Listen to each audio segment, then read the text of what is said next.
This presentation is made possible by these amazing individuals and organizations. Whether it was through Patreon, Super Chats, Super Stickers, or by watching, liking, and commenting, I really appreciate each and every one of you.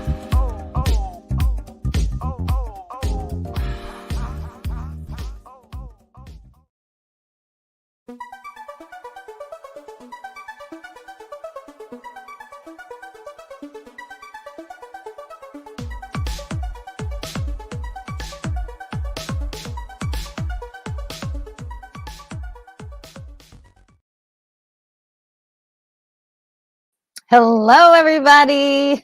Welcome to the show. I am Retro Nerd Girl, and I'm broadcasting live from the International Science Fiction Space Station. And it's a nice morning. I think it's a little rushed. It's a little rushed. I've been having some issues, and one of them being the fact that the allergies are crazy right now. So first things up, can everybody hear me? Let's see. Can everybody hear me? Let me know. Let me know.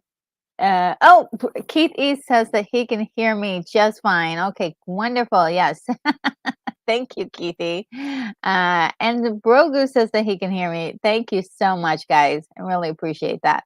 That is the proper way to start off the day. At least let me know that everybody can hear me.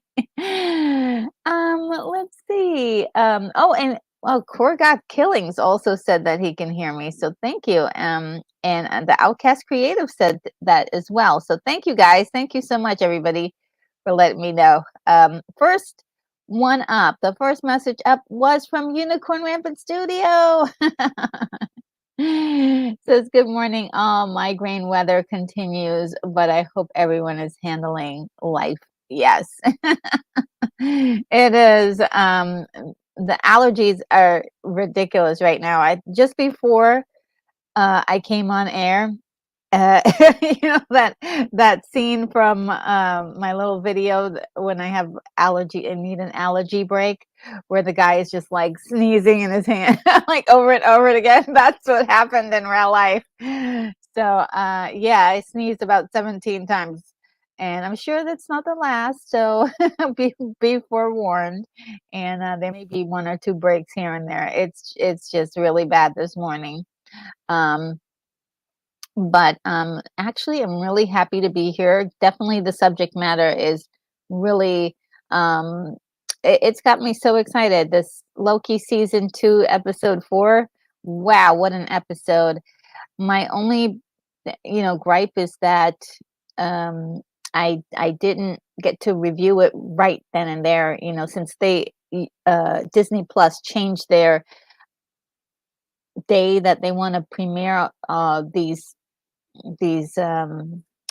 season premieres or whatever, I guess seasonal things. They changed it from Tuesday night to or basically Wednesday morning, from Wednesday morning to Thursday nights, which is kind of good in a way, but honestly it's still weird. Tuesday night would have been perfect, but yeah, they kind of switch things around on me. So it's almost, so actually, like, tomorrow is going to be episode 5, and so it's kind of weird to talk about something that's like so close to the end. Anyway, it's great to see Unicorn Rampant Studio, and I could totally identify. Migraines are the worst, and I hope you're feeling better a little bit throughout the day, and I hope we can help by keeping you in great spirits. And Brogu is here as well. Says, good morning, everyone. Good morning, Retro Nerd Girl. Hope you're having a wonderful day. RNG, I hope you, I enjoyed your review of Gargoyles.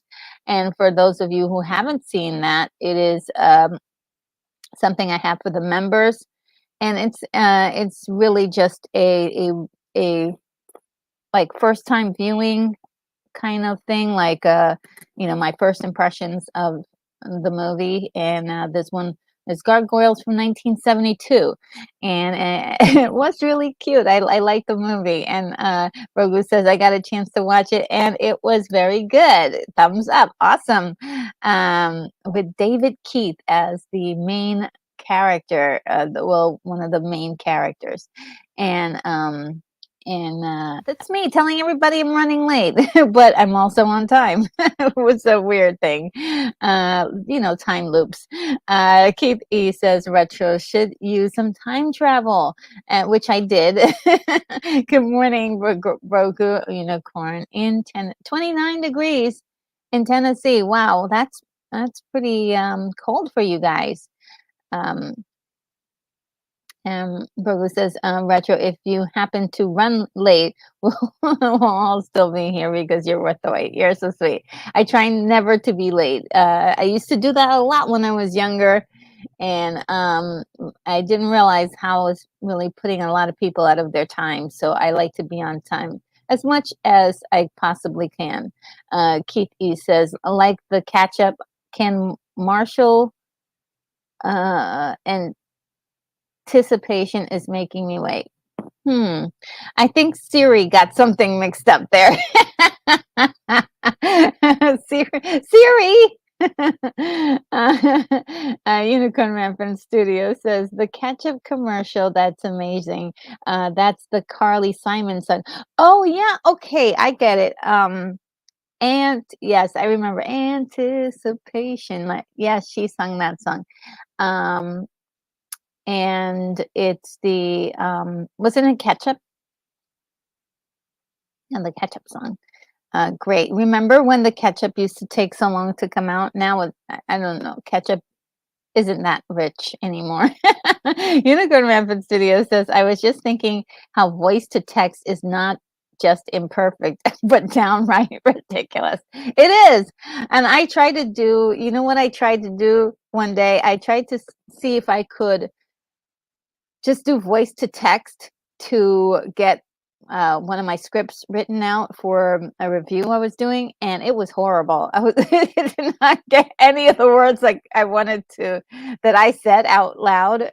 Didn't get it right at all. It was just such a mess. I was like, why did I do this? I should have just typed it out. Yeah. The Outcast Creative is here. Says, hey, Retro, check your Xbox. Wow, I'm so not used to the X. Going to be a little late on Friday. Okay, we'll work it out somehow. Um, and eh, eh, let's see. You guys are so sweet. Incoming. Brogan says she's coming in hot. We have Bonzo Kilborn is here. Says we have liftoff. Yes, we do. And Unicorn says the sun just came out literally, not just like a millennial saying it. That is so cool. Yeah, we haven't seen the sun around here for a long time. Right now I'm at 29 degrees as well. So 29 degrees, which is very warm for us compared to what it was earlier. So yeah, pretty cold. Let's see. And oh, Kingdom of Nerds is here. Hello, how are you?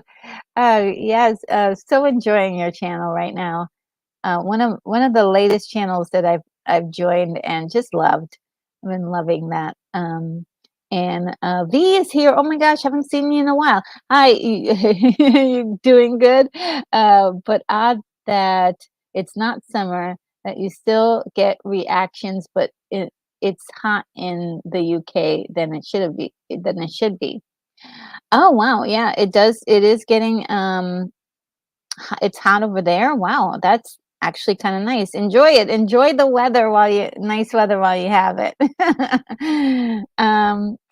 Unicorn Rampant City says, yes, everyone does keep me in great spirits. Nice people equals nice feelings. Oh, stop it. I'm gonna get verklempt, guys. I might need you to talk amongst yourselves. Oh man, no. Oh, that's really sweet. That's what it's all worthwhile, when you're around really great people and make you feel nice. So the feeling is mutual. I feel the same way too. And El Necron is here. It says good morning, everyone. So good to see you, El Necron. And let's see. The Adcast Creative says, I wouldn't say hot exactly. It's warmer than normal for this time of year, but it's still dogs gonads cold. Okay. I see how you're trying to work around the language. Oh man. And that's a nice one. Retrophiles. Oh, I like that. Says Unicorn Rampant Studio says, welcome Retrophiles. Oh man. And Keith E says, banner.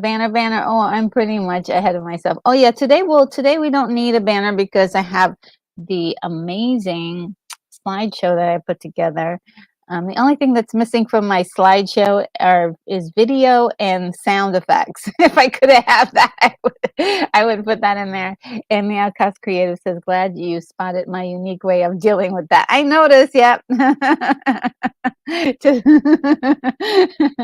Rogu says, "It's 49 here in Houston. I feel like I'm on another planet, not used to this." Yeah, that's pretty cold for you.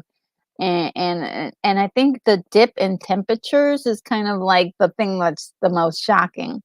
You know, yeah, it gets to be too much. Well, now that we're done with the morning greeting, we're gonna get right into my thoughts on episode 4.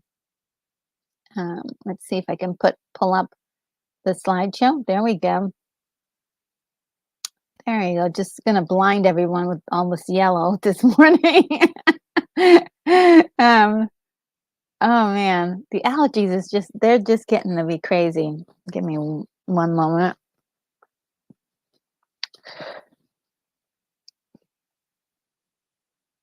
All right. So, now I'm just gonna say my general feelings about the Loki show for a second. Oh, Daryl Johnson is here. RNG. Hey, Daryl Johnson. It's so good to see you. Really great to see you. Oh my goodness. Oh my God. I'm so sorry, guys. I need to really do take a moment. Um, let's see. While I'm here, I'm just going to show some love for my mods, and that will be just about enough time. Let's see if I can find it. Um, Mod love. Let's do that for my mods.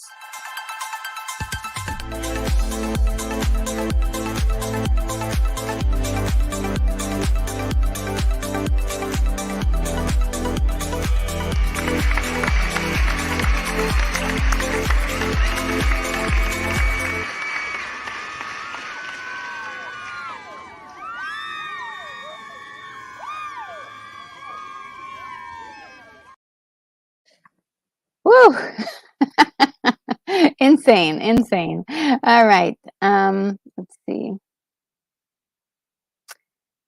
All right. So far, I'm really loving Loki season 2. It's really so good. Okay, so good. And any of you guys who are out there who know about the comic book information to do with King, do chime in, or if you have any thoughts about the season, from your perspective, do chime in. um I am truly loving it, because it is super nerdy.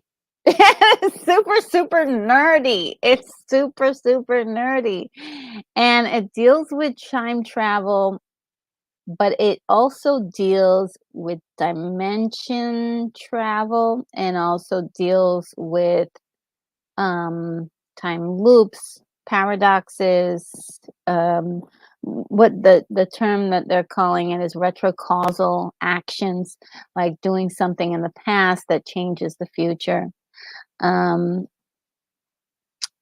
or changes the present, or and there just so many like cool things that I didn't really even think that they could ever do with time travel, that they're doing with time travel. And so and also timeline. So there's, yeah, 3 aspects: time travel, dimensions travel, and also timelines. So they're separate, but also they're weaving them in together, because um they're kind of following in line with a lot of the stuff that was done in the comic books, but also they're definitely changing up the story a lot, because not all of it is the same. So there's some similarities and like some changes that they made. So it's kind of interesting to see it all, but I'm really enjoying it. It's really detailed.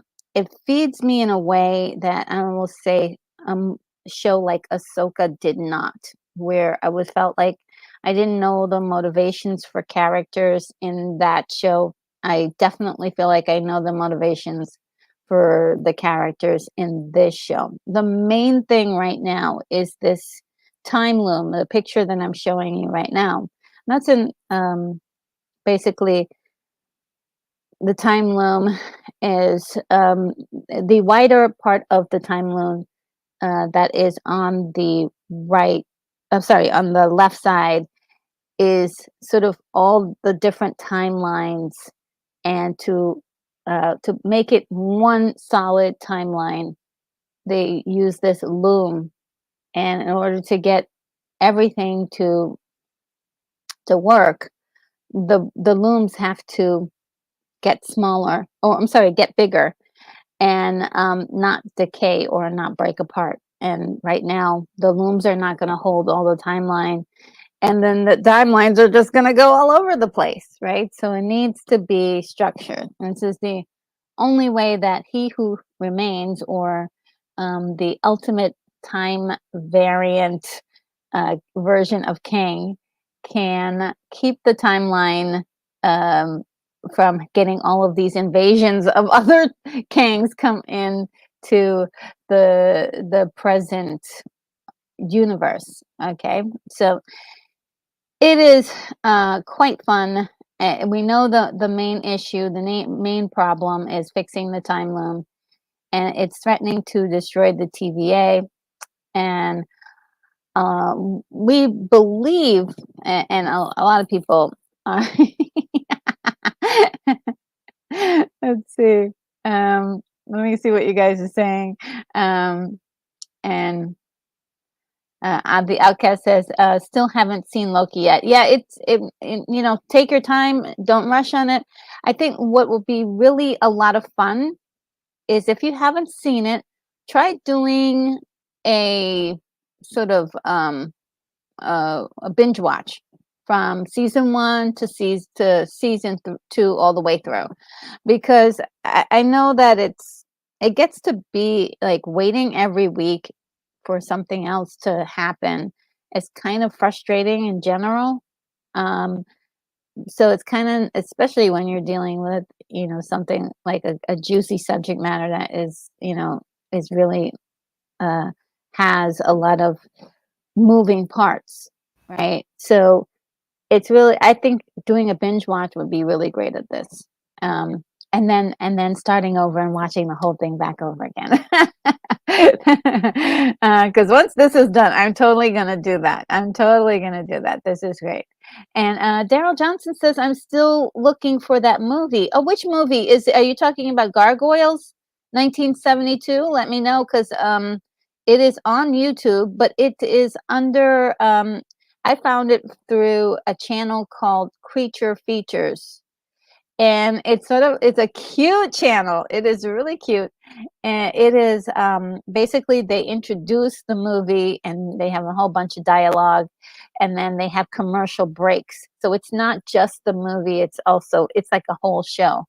But it's an entertaining show. Reminds me of sort of like an Elvira / you know, Fright Night kind of TV show, where they just sort of play with darker elements. It's a lot of fun. I love that channel.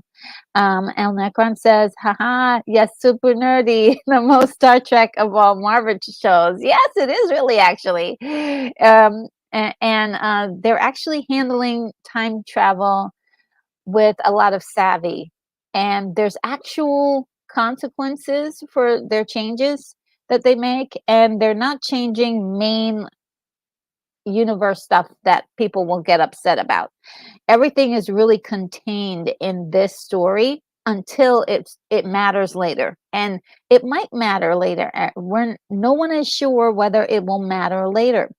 So it can be completely contained in its own universe, if you so choose to want it to do so.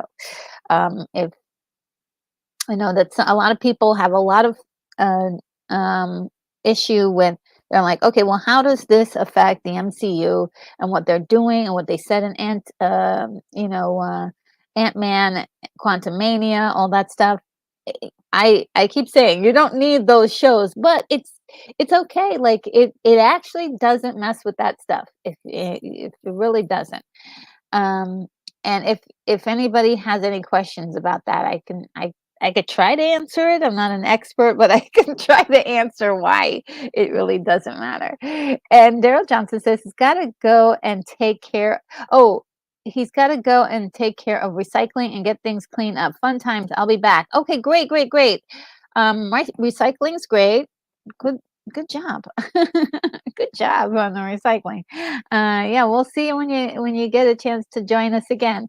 And Boga says, yes, I have not seen Loki yet. I plan on doing a binge watch one day, but I enjoy listening to what you have to say about it retro. Oh, so you're so sweet. Yes, that is probably, I'm going to say that is going to be the best way to see this is through the binge watching.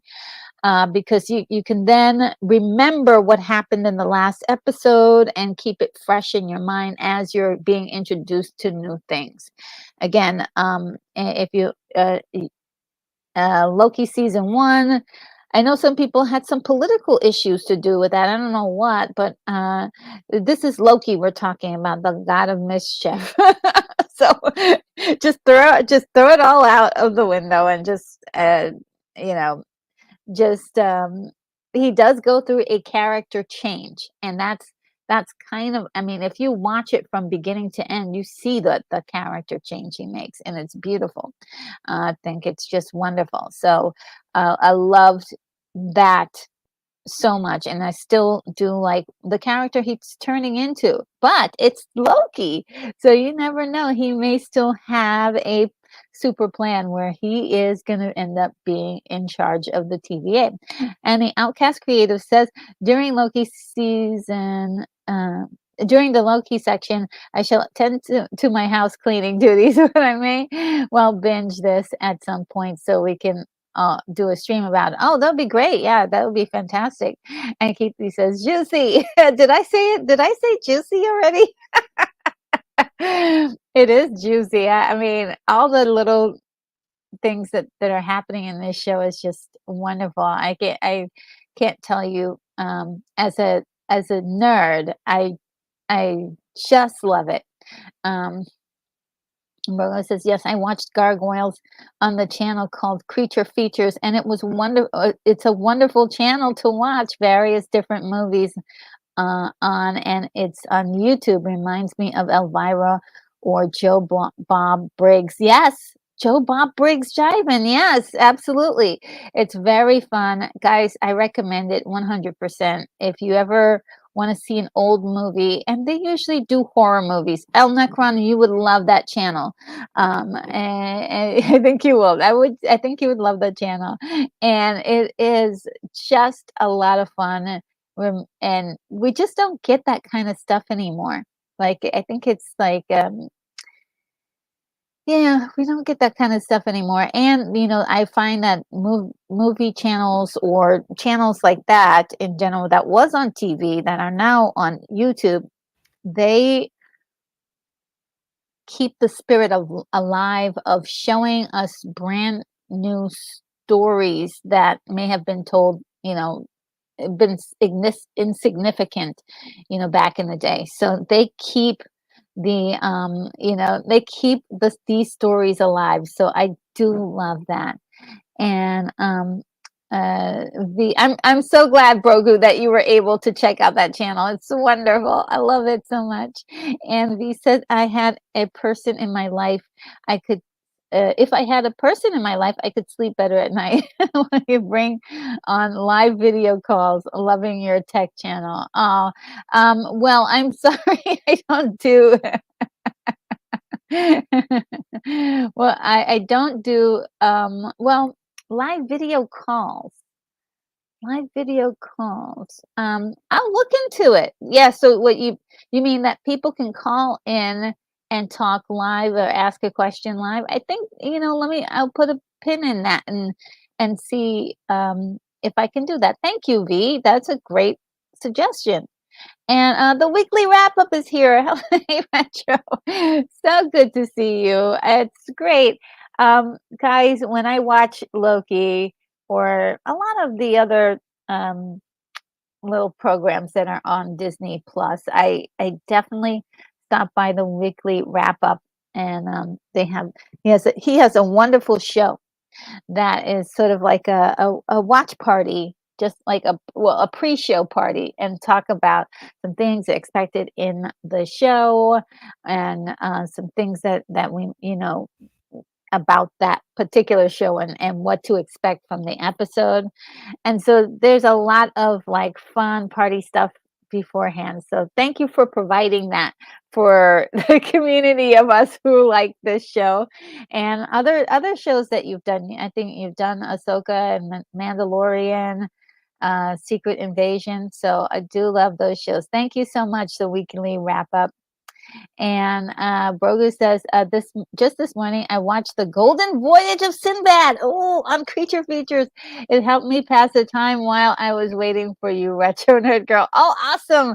I'm so glad you watched. That's a great one. Okay, that's a great one. And to get all of the fun stuff in between on that show, all the little antics that they come up with, it's just so cute. I love it. I love it. All right, so let's get into it. Okay, so I have some notes for me to revert to. So the title of this is the heart of the TVA, which is exactly the loom, and OB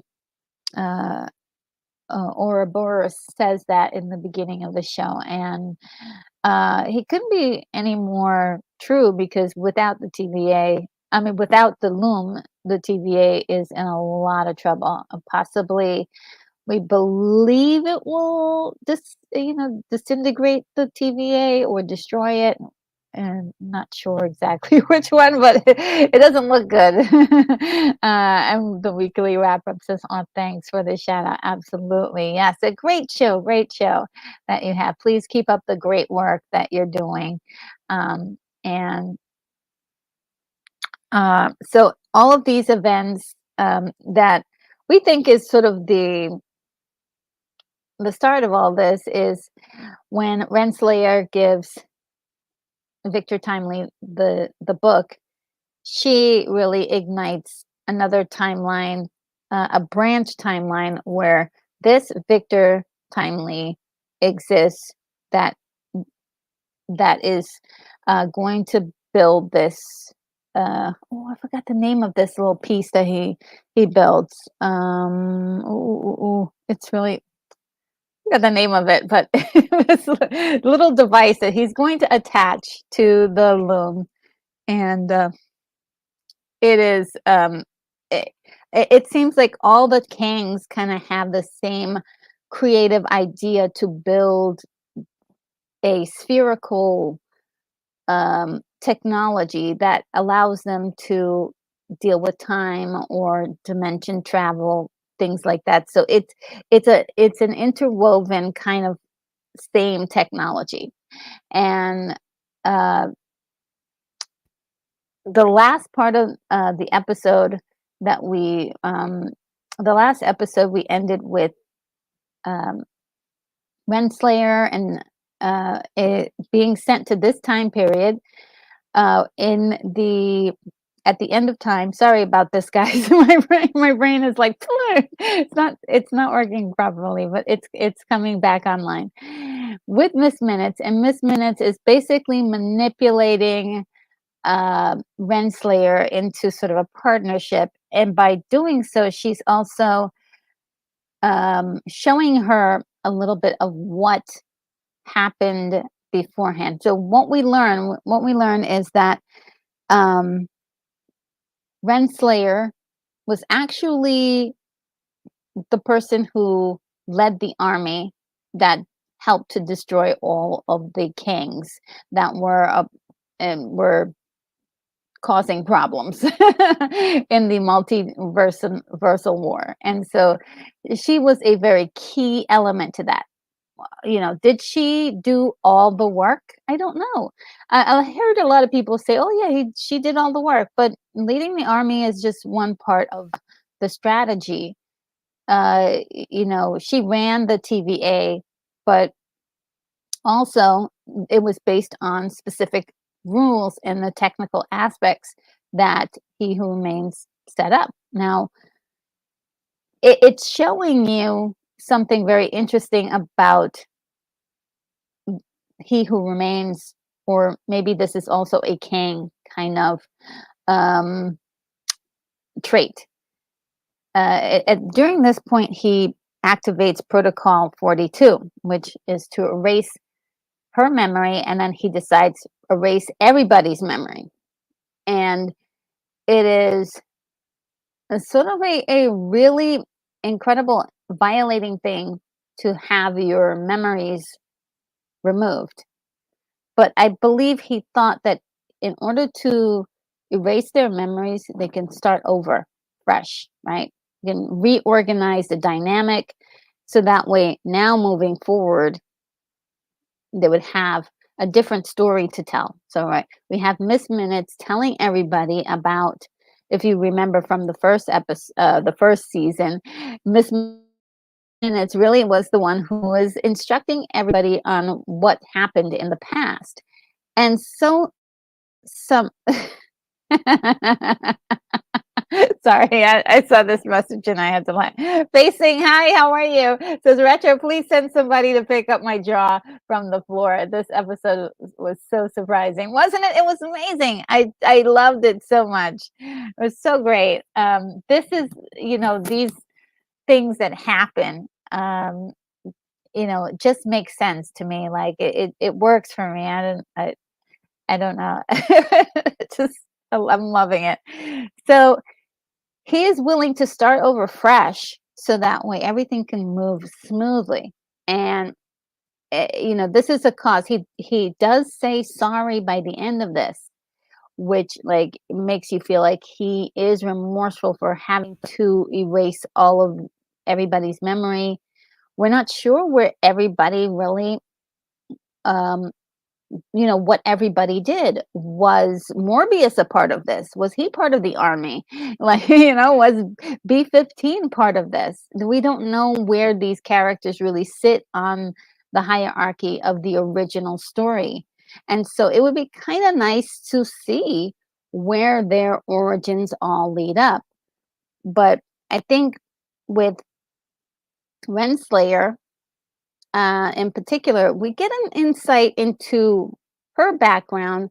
The only I have a problem with this character, but I will explain that later. It's not the worst thing ever, but I do feel like we're getting an idea of what is starting to happen to her emotionally, as far as learning like, oh, I played a bigger part of this picture. I don't remember any of that, but I've always felt like I had more potential than what I'm actually doing. So there is a feeling of you sense from her bitterness, anger, and I think if I were in her shoes, which I feel is there may be a little bit more out of character stuff happening in this film, in this series. I would like that. I think she should be doing, which is like, tell me more, show me, like I want to know everything. So I'm really surprised she did not ask Miss Minutes to go into full detail as to what it was she did, what was her role, show me everything.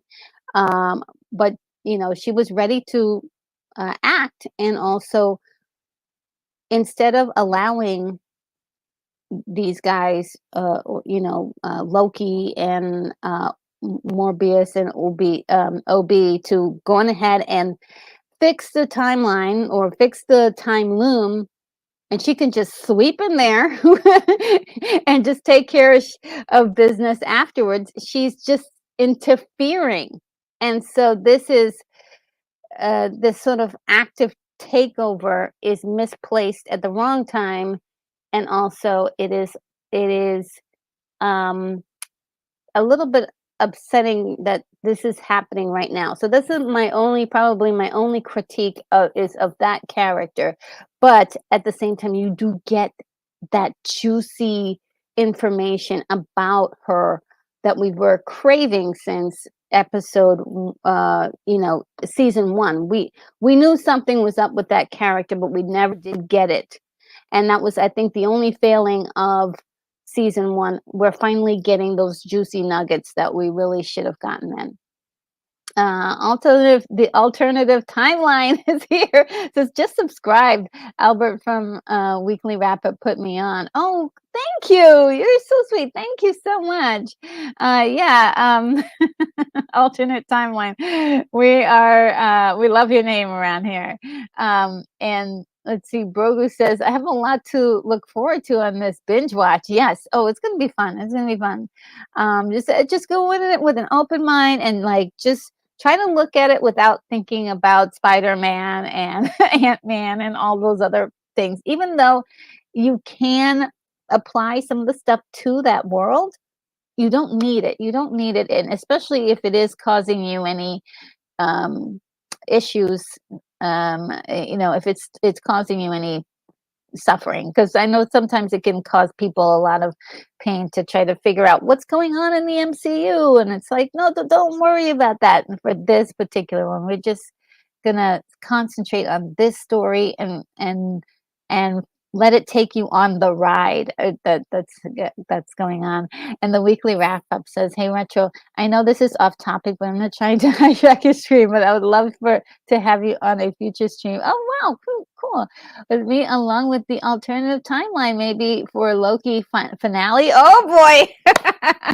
Well, we'll see, because I do work during the finale. Yeah, I do work, and I usually catch it, like some of it, and then I have to like catch up with you. We'll see. Yeah, keep in touch with me. We'll see, maybe I can ask to leave early that day. That will be really hard though. We'll see. Thank you for thinking of that. Oh yeah, and if you're on Twitter or X, if you're on X, I usually do it through there. But if you're having problems reaching me, my email is in the description, so you can reach me through that. And Progu says the alternative timeline. Boy, you have come to the right place. Yes. I mean, my favorite movie is the Terminator. What else can I say? Phasing says I'm planning on investigating on stories just about OB and Timely, Brothers in Time. Ooh, they are so lovely together. Oh, I do love the bro love that was happening on the show. Just incredible. And Weekly Wrap Up says, "Ah, gotcha. That's cool. Yeah, we will be in touch, of course. Yeah, and if we don't get to talk about it right then, I don't know if you'll have like a sort of like a show that where after you see the last episode, you kind of do your last assessments. If maybe I could be a part of that one, or something. We'll work something out." Facing says, "Not in this minutes being much such a bitter ex. You'll never be him." Nonsense. Yeah, and I actually think that is that is an interesting thing. I mean, she does seem to exhibit some sort of autonomy and some sort of sentience, but I also believe she is acting on orders. I do believe so. Um, and I'll explain maybe a little bit more, but yeah. And the weekly wrap up says, "Sounds good." Oh, awesome. And Unicorn Rampant Studio says, "Just sometimes remind her to check her email, but some emojis in the subject line maybe." Me, I'm trying to be better at my emails. I really am. I think I am being better. I try to check it at least, like, nowadays. I was checking it once a week, but now I'm checking it like every day. So I did get better. And V says, "Your brain is brilliant, so you never stop." Me? Oh, wow. And Brogu says, "Shall we welcome the alternate timeline properly? Terminator talk, anyone?" And Brogu says, "Just thought I'd throw it out there." Yes, oh my goodness. Terminator. Yeah, so I thought this was a great moment to understand Renslayer as a character, and a great moment to understand He Who Remains, who is sort of, I believe he's stuck there at the end of time. He cannot move anywhere. He cannot go to live in any timelines. He cannot, because I think that's going to create another branch if he lives somewhere. Um, I think he is stuck right there, and he cannot um, be a part of the sacred timeline. So he's stuck in this place. But also, um, what I'm believing this. What it was initially that these guys thought that they were fighting for may have changed. Because after a war, and you start there starts to be sort of a regrouping of what to do going forward. Things may change, objectives may change, and so I think that may be the case here with He Who Remains. Also, he's egotistical. He wants to have it all be himself, and I think there's a moment in this whole thing where he changes his mind about something, or makes an adjustment, if you will. So I think he's still operating from beyond the grave, and many people have theorized that this whole process is him rebuilding himself, or um, guiding the invention of himself. So I think this could be the case. It may not, but it also could be, which is quite interesting, if so. And so I thought Sylvie was going to be out of this, after the last episode. She's back, and she's actually helping the TVA, or alongside. I think she's just there out of curiosity to see how things are going to turn out. Especially since she did not kill Victor Timely. She felt like, hey, I've got to watch this guy and make sure he doesn't do anything stupid, or um, I'll be right here with my blade if he messes up. This is pretty much what's going on here. Um, and so we have all these guys trying to figure out how to save the TVA, and just Victor uh, being in at awe of what he is witnessing, and also at some point feeling scared that he could be, he's just wanted by everything. He's got that he's got Renslayer after him.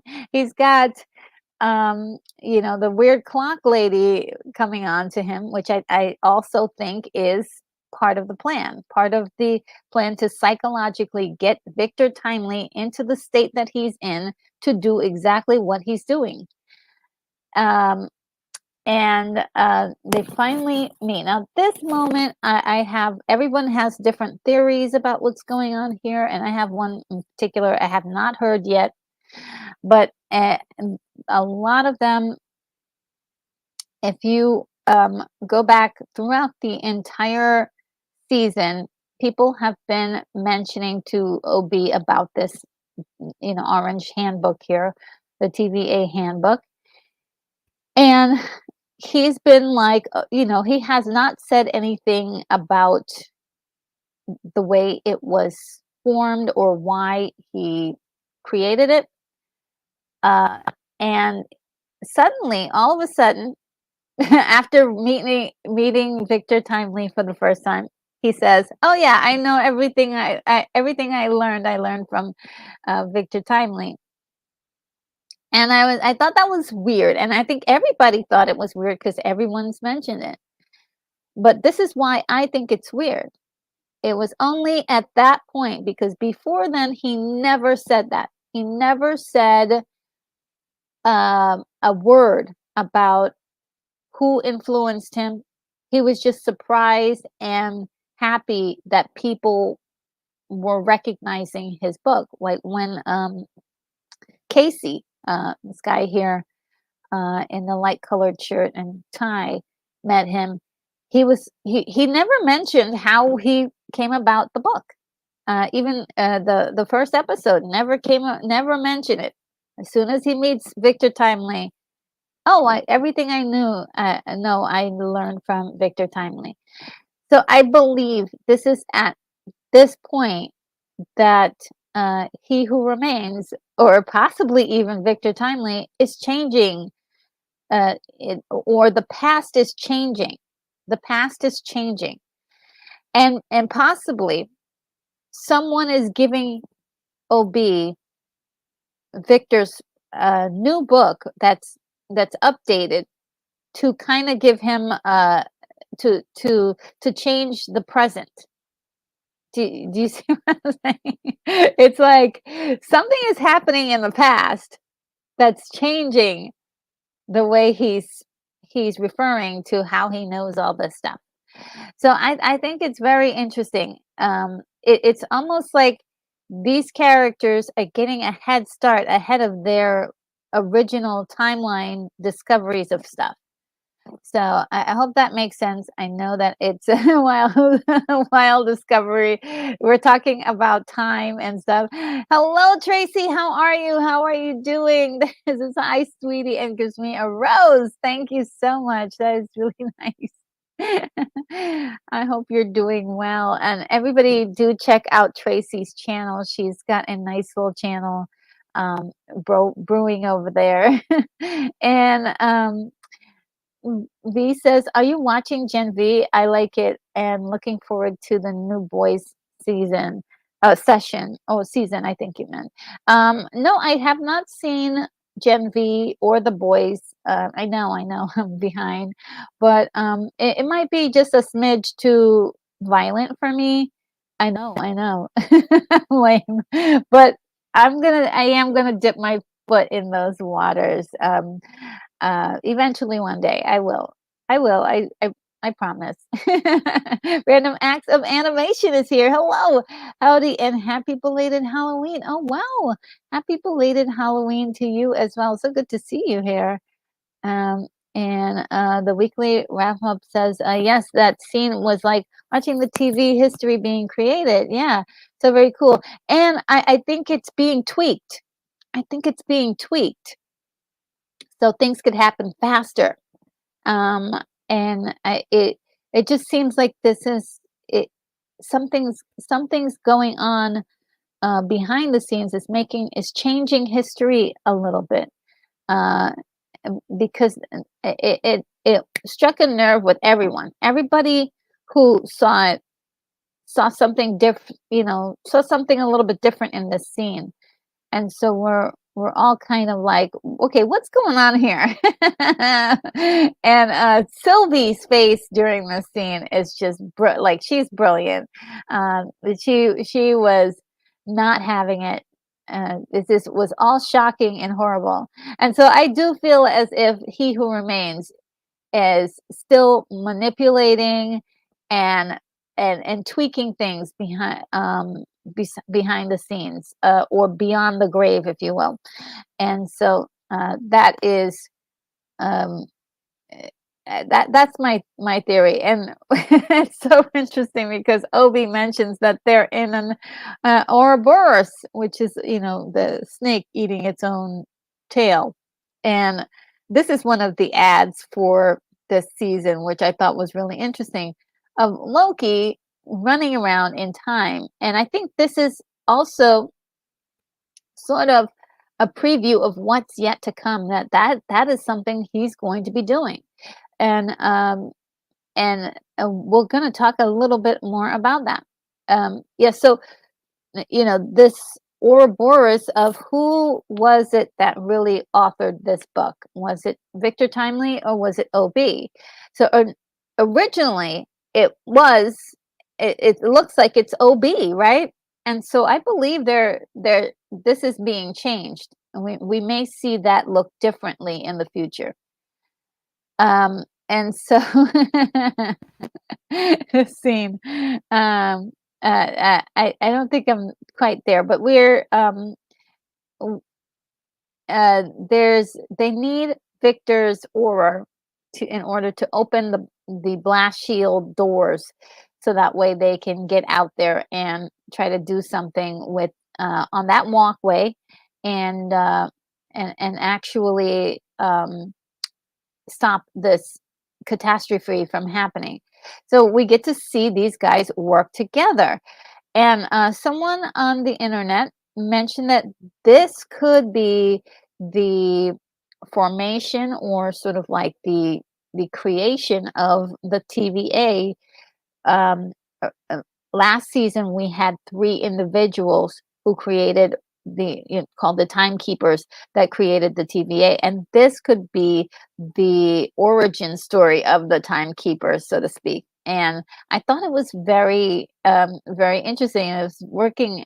A lot of interesting things happen in threes, and these guys are the three people who are the most knowledgeable of the TVA, most knowledgeable about time loom, the technological aspects of how they're doing all of this, which is really really cool.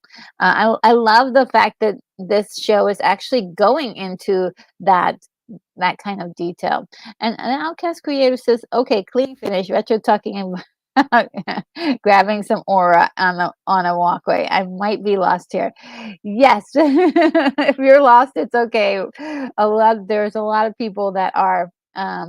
This is stuff that was mentioned in there is a big scene that in season one about it, and so we're also catching up to that. There's a lot of setup and payoff, lots of setup and payoff, and that's what I really enjoy. That we got stuff that was set up, and it paid off in episode.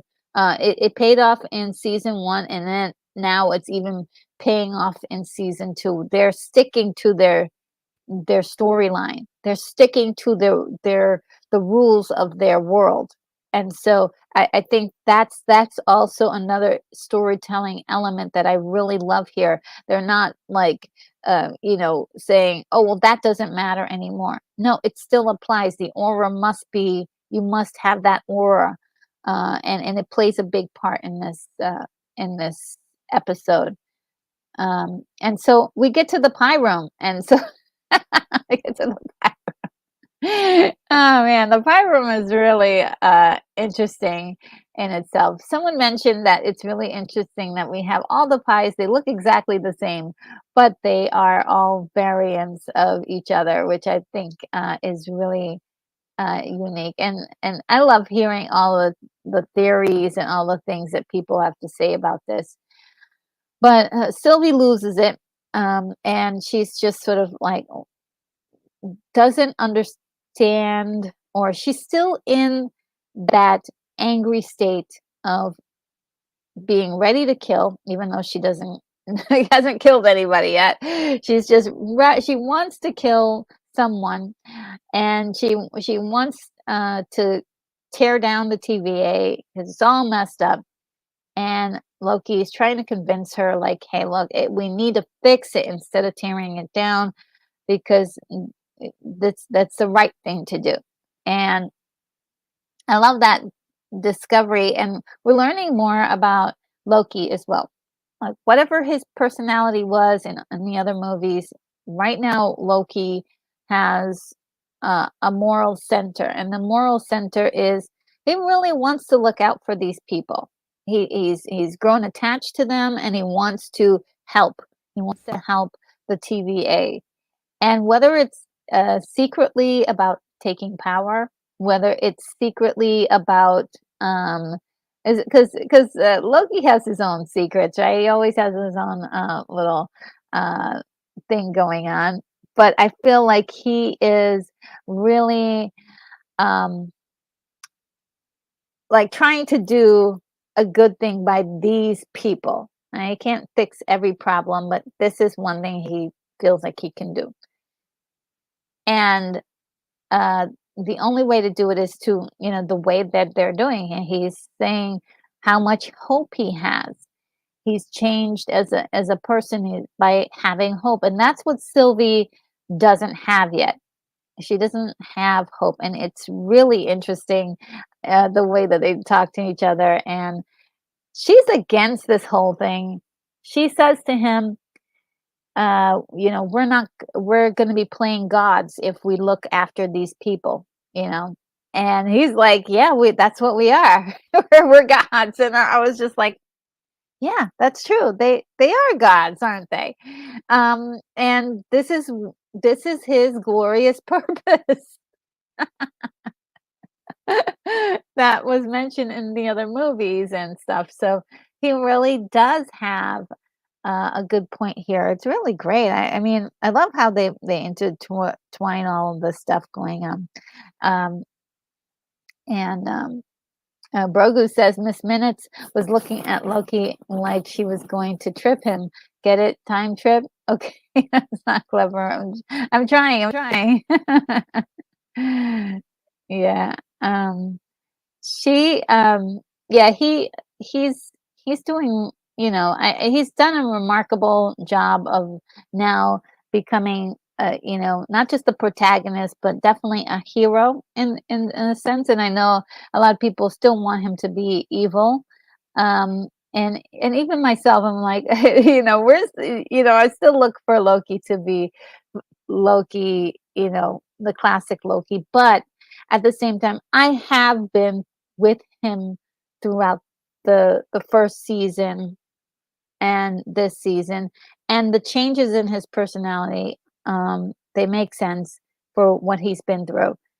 Also, um, this Loki is not the main Loki. He's a variant, so he's going to be different. All of them are different, and so the original Loki that we knew from the movies, that was a lot more like the comic, is still out there in the sacred timeline. And so that's another thing we have to remember.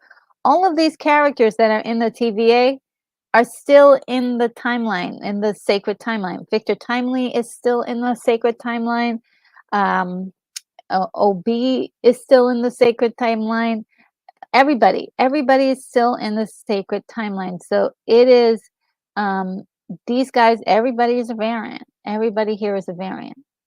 So I did love that heart to heart with with Sylvie, and just the two of them, being that they are both Lokis, that this is sort of like, yeah, we have to step up to the plate and be gods. That's what we were. That's our birthright. And so that was really quite interesting, and sort of like a moment. I felt victorious at that moment. It's like, yeah. I'm like, I'm not a god. I have nothing to do with this, but it just felt really great for those characters, that they were like realizing that's what they were. And whether it be fate or whatever, that was, that's sort of why they were there. And so we have, um, Paradox, or Miss Docs, or General Docs, right? General Docs. She is in the holding cell, which we were introduced into in, I believe, episode 2 or 3. I'm not sure. Um, I think it was episode 2. And B15 is talking to her and trying to get her on her side, but they're like, well, let's think about it. Well, they didn't really have enough time, because as soon as the doors close, there's Renslayer, time slipping in, with Miss Minutes, and she says, come with me if you want to live. She says, come with me and work with me, and or you know she didn't really give an ultimatum, but it was really there.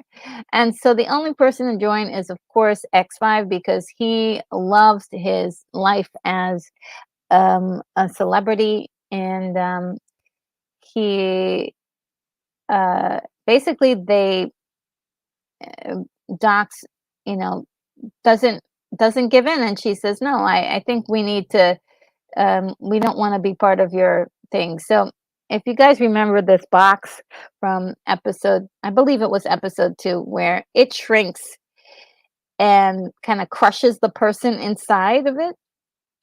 Here's another example of it. This was episode 2, I believe. And basically, it just keeps shrinking, and they all die. They all, and while this is happening, Renslayer doesn't like what she's doing, but she's gonna do it because she's a psycho, but she's not as much of a psycho as the little clock lady, Miss Minutes, who is clearly enjoying this and is like ridiculously like it's really comical to see how much she is enjoying the destruction and the horrible things that are happening to the human beings. And it, I mean, just look at that face. It's just crazy. So all the while, Miss Minutes is creating some. She's gaining control and gaining access of all of the temp pads and making things really rough for people. So the Lokis are trying to get into an elevator. Doesn't work. Um, Sylvie goes into the elevator, and this is the scene that we saw in the first episode, where Loki needed to get pruned in order to save himself from time slipping. So it's kind of a if you haven't seen it, this is going to be confusing, but it just tells you that episode one happened, um, and the events of episode one play back into this episode. So it is a time loop that's happening here. And so Sylvie opens the doors, and he gets pruned, but everyone was asking who pruned Loki, and a lot of people had surmised that it was Loki himself who pruned himself because he would know why he would need to be pruned, and it truly was him that did it. And he's like, oh, I'll explain. And but at the same time, the phone is ringing, and now I'm gonna tip my hat off to the people who are created this particular episode, the director, cinematographer, all those guys. They had this scene. This scene is way more compelling than it needed to be. Is all I'm saying. It's way more. It is filmed in such a way. It almost seemed like a horror movie with lots of tension, with this phone ringing.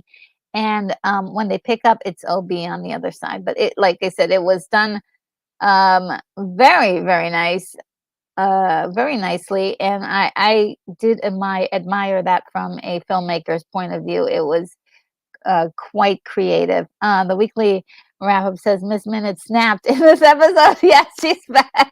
She's so crazy. Yes, she is. She is. She is insane. She's insane. I think Renslayer needs to be, checked out because she's, like she's doing this. But she's the one that's actually doing this. But there's a conscience there. She doesn't want to do it. Even when she prunes Mobius the season before, she doesn't want to do this. She only does it because she has to. She's got the grit to do it. But Miss Minutes is enjoying it. Oh my God. She's enjoying it. She's having the time of her life, and she wants to do it again and again. I think I was really happy at a certain point during this this particular episode, because I was like, oh, she's gonna wipe out entire civilizations. Her need for blood is just insane. And Brogu says, "Come with me if you want to live." Now, who's trying to get Terminator talk wedged into the conversation? Oh man. And let's see. Yeah, so yeah, it was a very intense moment, but it had no absolutely no right to be. And I don't begrudge it at all. I enjoyed it immensely because I do love any trick you can do visually to excite me. I'll take it. And on the other end is OB saying, hey, what's going on? Why? Where are you? And with Miss Minutes taking over all the time pads and everything.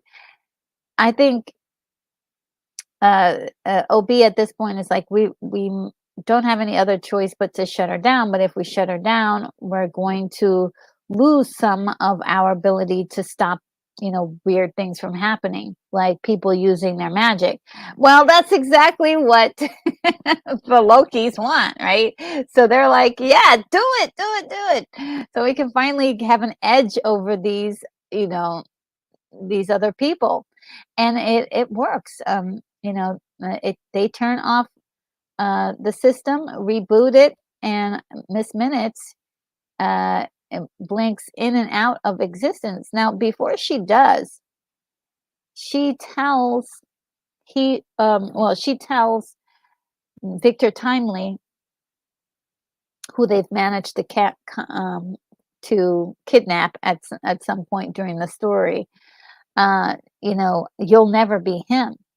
And I thought it was very interesting because it's almost, and like I said, this is, in my opinion, still He Who Remains sculpting, sculpting what is happening, right? I think he's still playing God, if you will, sculpting things along the way to make sure certain things happen.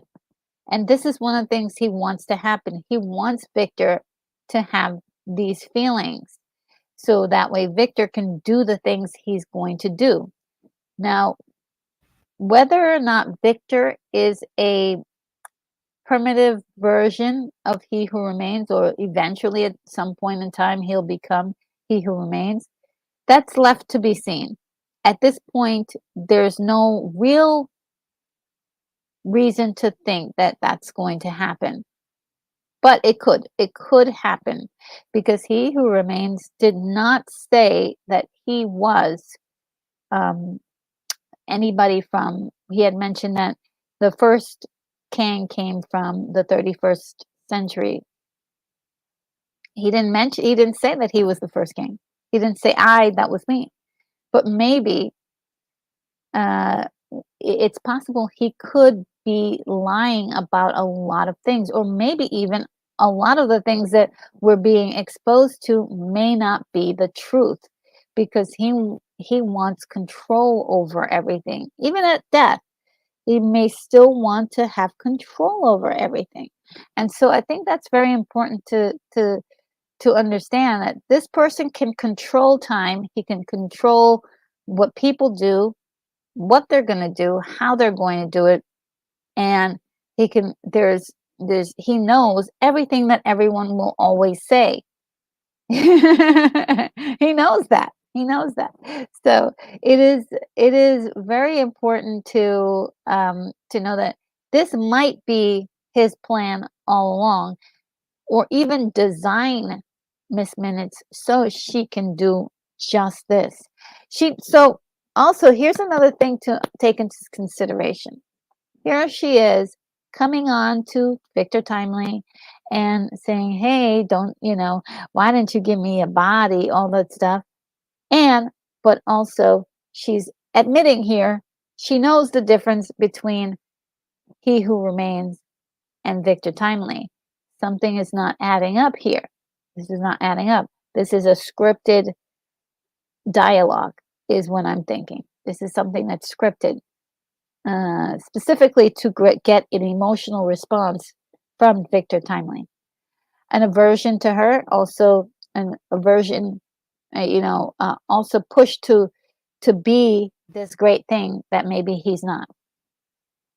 And so this is we've seen this picture before, and this is in all the promos. This is of it'll be showing Victor Timely what he must, or what must be done in order to correct the loom. And a lot of us suspected that he was showing Victor this because Victor was the one to go out there, and a lot of us were correct. Victor, because of I believe because of Miss Minutes saying you'll never be him, he feels that inferiority complex and is like, well, why don't I be the one to be courageous and try? Maybe not without knowing that he was going to die, but just like willing to give himself that chance. So I think there's a little bit more to it that really influences what he does, and this is all based on, yeah, we're not going to get cozy with the clock. We're not getting cozy with Miss Renslayer. We're not getting, we're going to push him to the limit so that way he doesn't trust people, and when it's time, the time comes, he is the one to take the reins and go out there and risk his life. Well, as soon as he goes out there, he's so adorable. As soon as he goes out there, he gets torn to shreds by the temporal radiation. Now, I'm going to just say, from just visually watching the show, excellent job of setting up the scene and also paying it off in this way too. The visual shock of seeing this was also part of it. It's something out of a horror movie. It really is. It's really something out of a horror movie. Like, you see, like, him completely disintegrate. It's just incredible. Also, the sound was interesting because he lets out one large, like, scream, and it haunts you because it just evaporates out of thin air. And so it's like, once again, absolute standing ovation for what they were able to do visually with this scene. And it, so there's a theory. There's a theory. With everything that happens in the story, there's a theory for it. I love it's that all these little strands here that are coming off of Victor Timely. People believe that this is sending this out to the different timelines, and the different branches of the timeline, and creating kings, and particularly the ones that are going to be in the 31st century. And it is actually an interesting concept. I wouldn't say that, I couldn't disagree with it. It sounds like a good idea, but it could also not be true. There's no way of actually knowing that for sure. But I thought it was a very cool theory that perhaps by this happening, it's creating Kangs all over the timeline. Now, and then we're going to get back to him. So Kang himself, and if Unicorn Rampant Studios here, maybe he'll know, or anyone who knows the comic books, Kang is a Nexus being, and Nexus beings are essentially the same in all galaxies, or all universes. And the way it's set up is that there's the universes are stacked on top of each other. I think, do I have a visual of that? Let's see. Yeah. Oh, there we go. Yeah, the universes are stacked on top of each other, and so each universe has like different Earth, and on each of the Earths there's going to be a Kang, and there's always going to be, like, whoever's a Nexus character or Nexus being is going to be in that universe. I believe Wanda the Scarlet Witch is on that. Let's see, and Loki is also a Nexus being. So who are Nexus? Who are the Nexus beings? Every confirmed Marvel Comics Nexus being and their MCU in the in the Marvel Comics, their definition is far more complex. Here, a Nexus being is any person or thing that has the power and capability to drastically affect probability and the timeline. They are rare, but a variant of them exists in every reality and serves as a temporal anchor point for that reality in the universe. So, no, it's a comic book science, if you will. And I think it's really cool. So Kang is one of those characters that is a Nexus being, and he has this incredible power of being able to it's more about learning the technology that gives him the power to have like superpowers. Sometimes it's energy powers. It's time. It's mostly time. He knows how to manipulate time and traveling to other dimensions. So we have traveling, time travel and dimension traveling intersecting, and that is really what's causing this multiversal war, because when you do that, sometimes you create incursions, and incursions mean this is really a tough one, that we've got two earths that are crashing into each other, and sometimes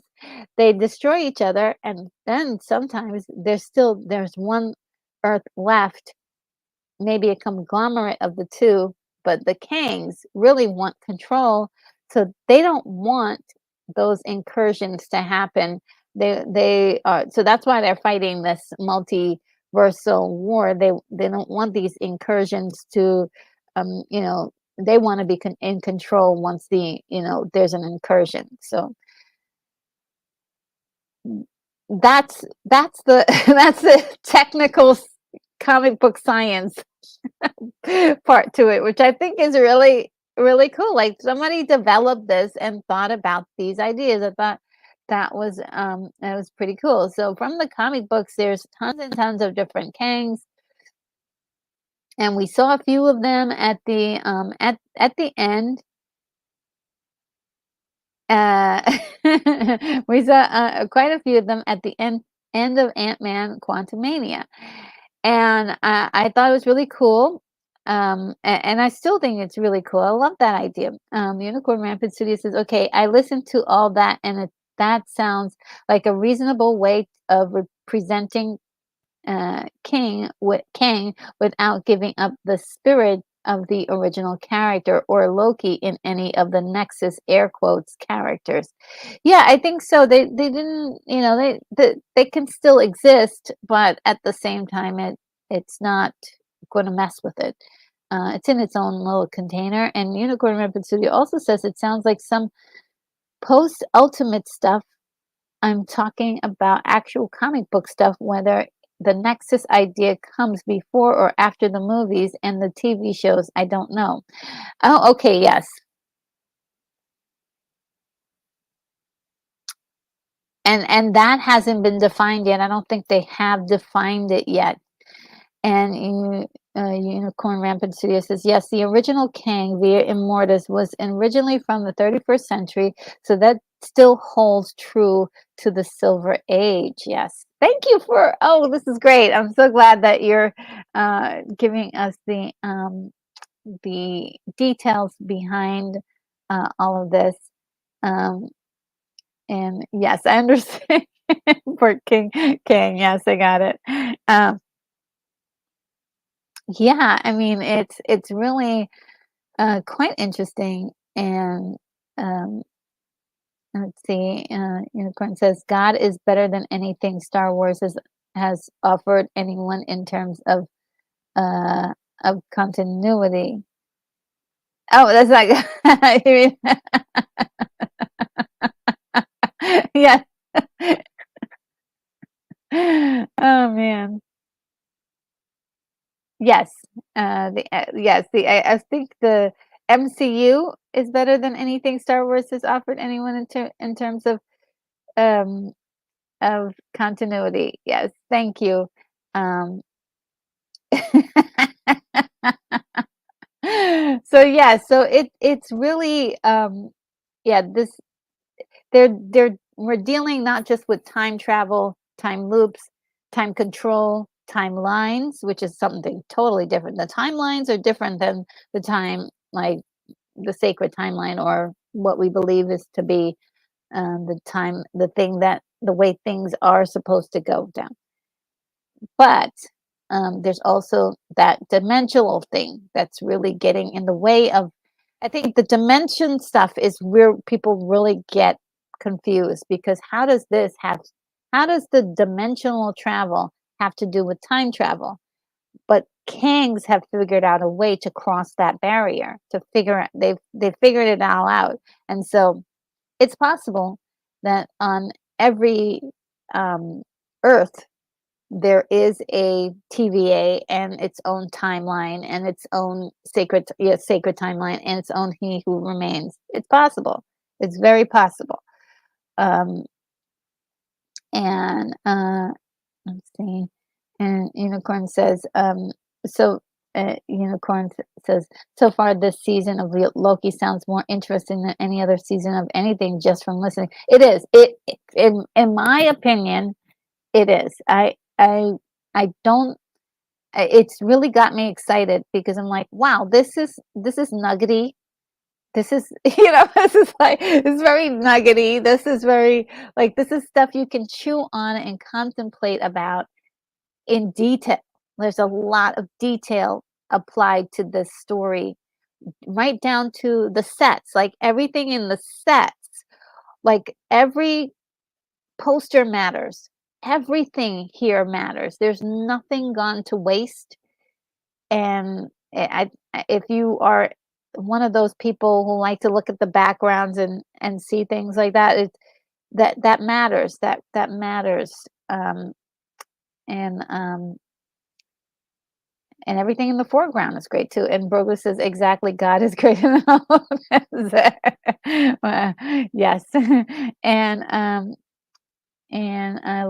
Unicorn Rampant City says, I'm thrilled with the idea that Loki gets magic powers back and totally just destroys everyone's day. Well, I wish that was the case, but yeah, they didn't quite go off like I thought they were gonna, but at least it gives them a way, it gives them a chance to use their powers. And there may be an actual reason why Loki might need to use his powers in the next two episodes. So that's going to be really a lot of fun. What would be really cool too is discovering that some of the characters that we think are just like variants right off the timeline, that they have like special powers, or that they're vampires, or they're like werewolves or something really cool like that. Yeah, so that would have been really cool. I would like to see that. Um, uh, my imagination goes wild. And Unicorn Rampant Studio says it's almost like a real comic book writing. Yeah, it's really they're really excuse me, they're really untethered by their imagination. They're really letting loose. And I'm like, yeah, do it. Yes, do it. Go for it. I think the only thing that might be a little bit held back in the story was that scene with everybody dying in the holding cell. They did not show the graphic content, and that's something I think the comic book would have done. But I think because they're trying to remain somewhat PG, they did not do it. It would have been a great, like, visual to see like a pool of blood by somebody's foot, like a little something visual to give you the idea, like, oh, this is bad, and also, why does the TVA have something so gruesome in its possession? horrible.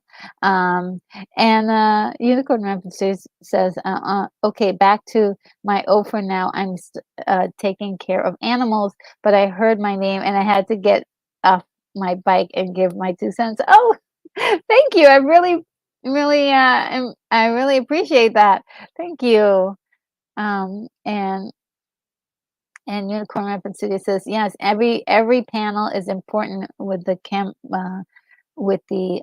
comic books, and it's truly. I mean, it's the care that's being put into this whole thing that I really do enjoy, and the imaginative changes and um, elements that keep you thinking about the story long after it's done, and also like it's very conversational, very conversational.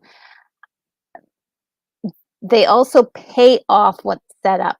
So something is set up. Okay, why does this person do this? They explain why. Explain why.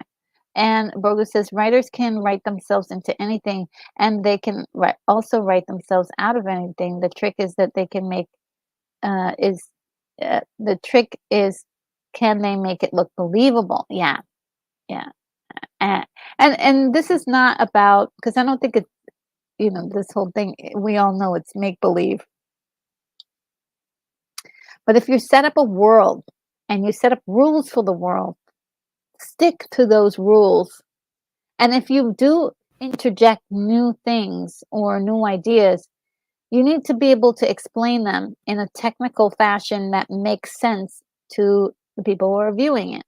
And I think with the OB character, they've been able to allow him to kind of do some of the exposition for that, and break it down into bite-sized moments. Like even when he's like going off on a tangent, somebody says, okay, tell it to me again in English, or say it again like I'm a 4-year-old, and he says, he goes on and says what he says, and it's great because it's breaking it down for everybody. And I do love that. So yeah, this multidimensional war is going to happen. I believe that it is technically like something that is going to happen all over again. He Who Remains in episode in season 1 said it was going to happen, and we're also supposedly getting a movie called Kang Dynasty, and so maybe that's going to happen then. We don't know, and it would be kind of interesting if we did get that, but now we come to the realization, to real life, and there may be some issues to deal with in real life with the Jonathan Majors personal, his case in real life. So that's the only time when we're thinking about the future of the MCU or the future of Kang Dynasty or future of Kang as a character. The real life we has to be settled and dealt with first before going forward on that. But yeah, according to how things are going, this multiversal war is happening, or is going to happen. And we only touched on it very gently in Ant-Man Quantumania. And here we have some people have mentioned the spaghettifying, spaghettifying, which is now a serious term in the MCU, spaghettifying. Uh, because if you get too close to temporal radiation, this is what happens. And it could spread around your DNA. And they haven't, the whole concept of the spedification in could be that you're spreading around your DNA to other parts of the temporal lines and branch lines. And so this, if you're Unicorn Rampant Studio mentioned Immortus, and this guy in the middle here with the tall hat is Immortus, and he was just shown for a moment.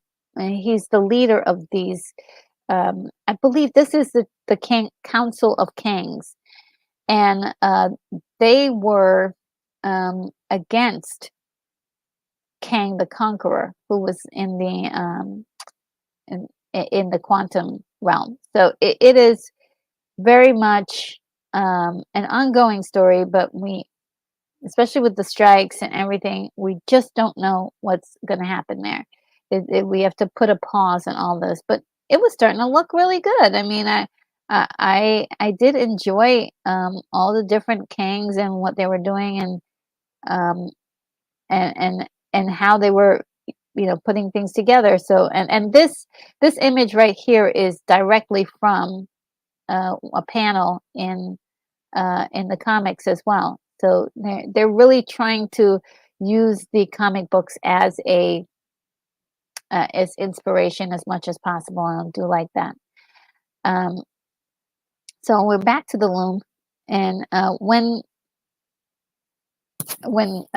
Victor Timely spaghettifies, the time loom goes completely haywire, and the last shot that we see is it like completely lighting up, and we believe that it's going to destroy the TVA. It's really really sad because we're like, okay, what's going to happen next? We're just not sure what's going to happen next, and it's beautiful to not really know what's going to happen next, and feel like you want this show to take you on the ride, whatever it is. Like, just take me on the ride. I surrender. I love that feeling of watching something and feeling like you don't know what's going to happen next, but you have ideas, you have some thoughts, and just definitely wanting to see this play out. See what happens next. The anticipation is great. And I like I haven't felt this way about many other shows except for maybe the Mandalorian season 1, and yeah, this is really one of the best seasons of shows I've seen in a very long time. Uh, and so this is a clip of something possibly in the future. This is one of the clips from one of the trailers, and we haven't seen this yet. We see everybody here except for Victor Timely, and that is pretty important because I believe that they're doing a do-over in this scene. I believe this is a picture of a do-over where Victor Timely is out there and they're speaking to him. And let's see. This is a scene of Loki out there. We saw this we were investigating this last week. So we believe that possibly Loki's going to end up going out there. I think he is. And then we're seeing more spaghettification, a technical term now. I love it. I love it. And it is the spaghettification is happening all over the place, and I believe this is to signify that this is being these uh, timelines are being undone, and this is specifically happening at the TVA, and the TVA is not supposed to be operating on any time line. These kind of time distortions are not supposed to happen in TVA, but they're happening. So it is very, very interesting. We have a image of Loki from season 1 when he was just freshly picked up as a variant, and it's very interesting because we see some spaghettification here. Very, I'm completely perplexed as to what this could be in reference to or meaning um, at this point. If he goes back in time and they find him to be such a trouble that they put him in these robes as a variant, I'm not sure, or they just don't know who he is. Then there's Sylvie sitting somewhere, and the spaghettification is happening again. Really, here we have B-15 as doctor, and we have Casey. They said that he's an inmate. Um, and we have Loki time slipping into a what looks like a shop for um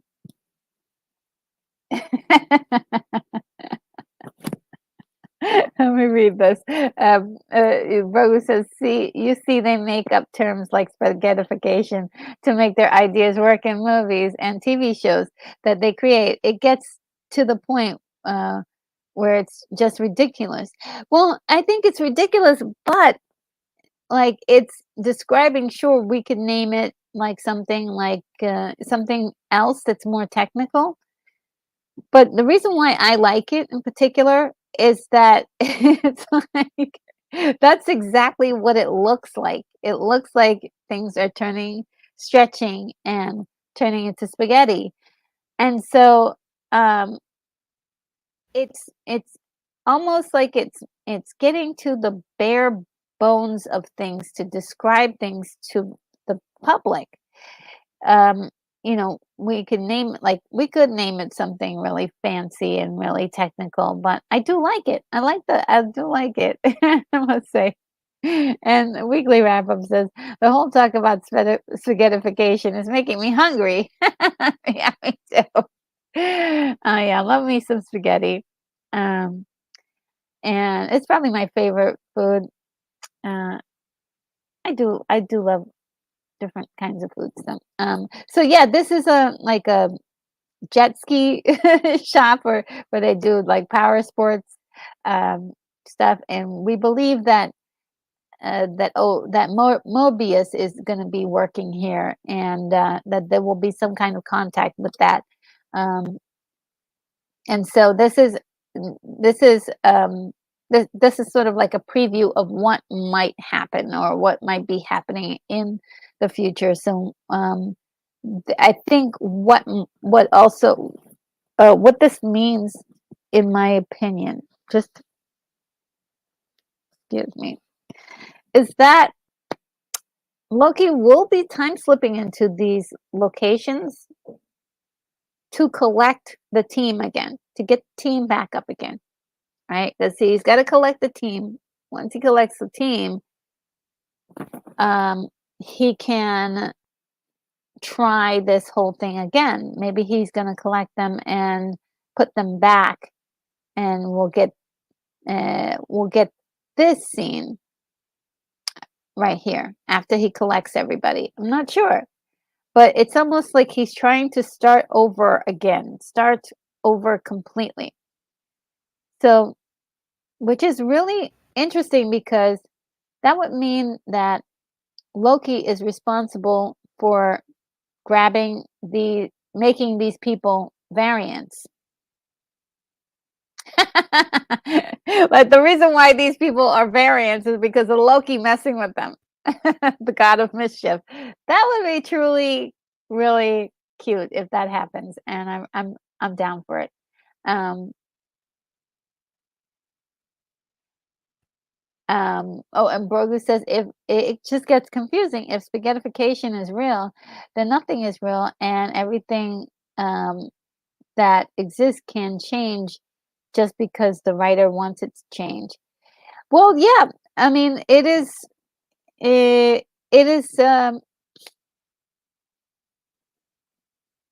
yeah, it was his only way of it. The writer in this case is OB. OB is the one who created, came up with the term, because he was trying to explain what happens to you and Korgot Killing says what the term that's connected to what the black hole will do to you. Um,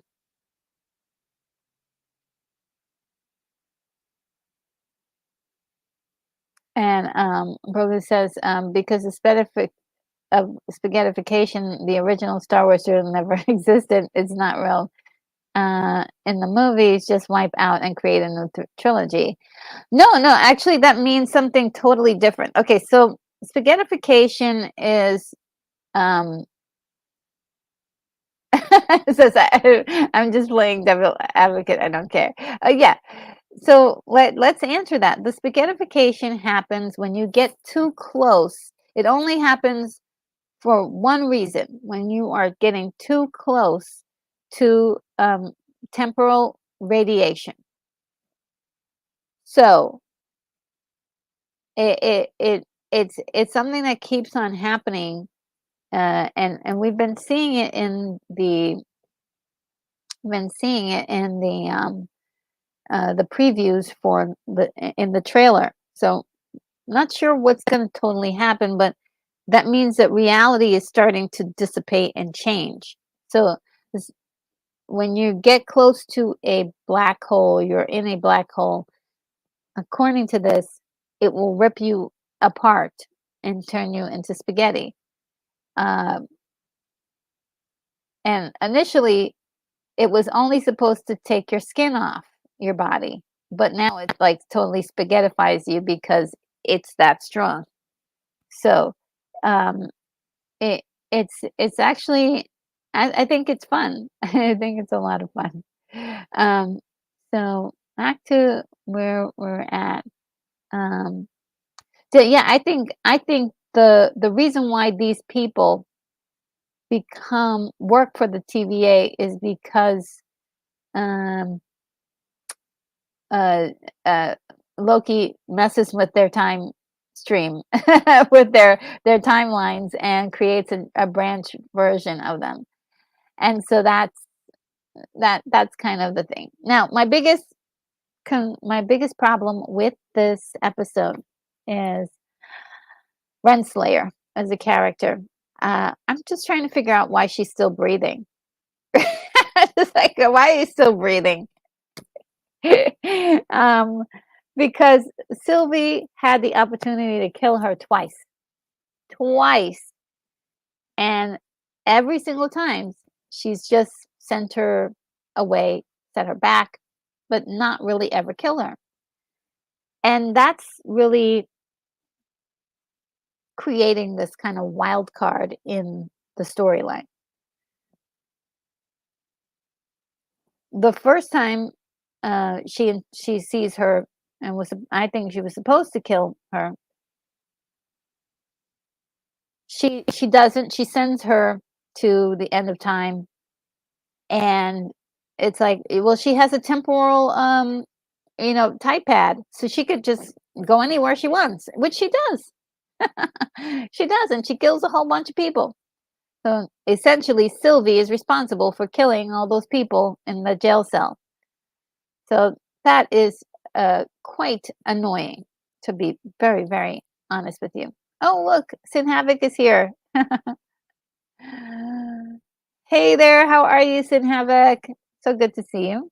And says she's Kang's wife or daughter. Yeah, in this story, we're not quite sure. Some people have been suspecting that, says that possibly she is a version of Kang, just like Sylvie is a version of Loki. That's what some people are saying. And you never know. But I do find the issue with this character still to be an issue with the entire series, and I hope by the end of the series they have her a little bit dialed in a little bit more. Um, and Sylvie, like I was saying, Sylvie is really responsible for all those people dying in that jail cell. And when she had the opportunity to kill her a second time, she only sends her to the void, which she already knows is not really killing anybody. And a lot of people are suspecting that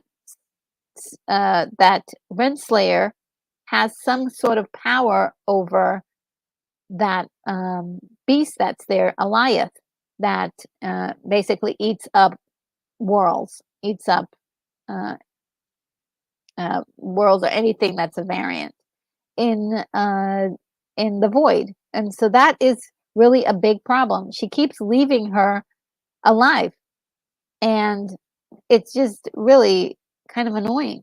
It's really annoying. Um, So, and Sin Havoc said, "Did you see Sylvie's tempad? That's Kang's. Yep, she's got Kang's tempad." Um, and I think the whole time slipping issue that happened uh, with Loki in the first episode really happens because Sylvie used her magic to push him into through the tempad that was Kang's tempad, and so I believe that Kang's tempad has some settings in it that made Loki time slip like that. So there must be something to that tempad that really created Loki's time slippage, and that I believe that time slippage is going to come back now that the temporal loom is out of control. So there's that. So yeah, Renslayer, we just don't know. They haven't really they set her up a little bit, but I think she's the one part of this story that really doesn't work for me. Like she should be dead. Sorry, that's pretty brutal, but I think so. I think she should not be alive, because she has caused more trouble. And I thought Sylvie hated her. She was so quick to kill off all those other people, and she was so quick to kill off He Who Remains. Why is she having so much trouble killing off Sylvie? It's really kind of annoying to be quite honest. Not that I want to see blood, but this character is a problem. And also, if we still want Renslayer to be a part of the story, she still is. She's still on the main timeline. So, Sin Havoc says Loki teased the mutants. I think Mobius is Howard Stark variant. Okay, I'm not sure, but okay, I'll take your word for it. And Sin Havoc says, Retro Nerd Girl versus Renslayer. Oh no, I don't want to go up against that crazy lady. She'll win. I'm not quite a psycho, but I like if you're gonna say that this character um, is causing so much trouble, and she's not a smart character either. She's doing a lot of dumb things, and so I'm just sort of like, can we get rid of that one right there? Like she's in the way. She's in the way of the story. And so Sin Havoc says, "Let's go, Retro." And Rogu says, if we have spaghettification of Retro Nerd Girl, we can have more of you and your streams." I say 24 hours of Retro Nerd Girl. Oh boy. And Sin Havoc is in support of this. Okay. Yeah. Spaghettification looks like it hurts a lot. Let's just say that. Did you see how he screamed? He was like, "Ah!" It was really.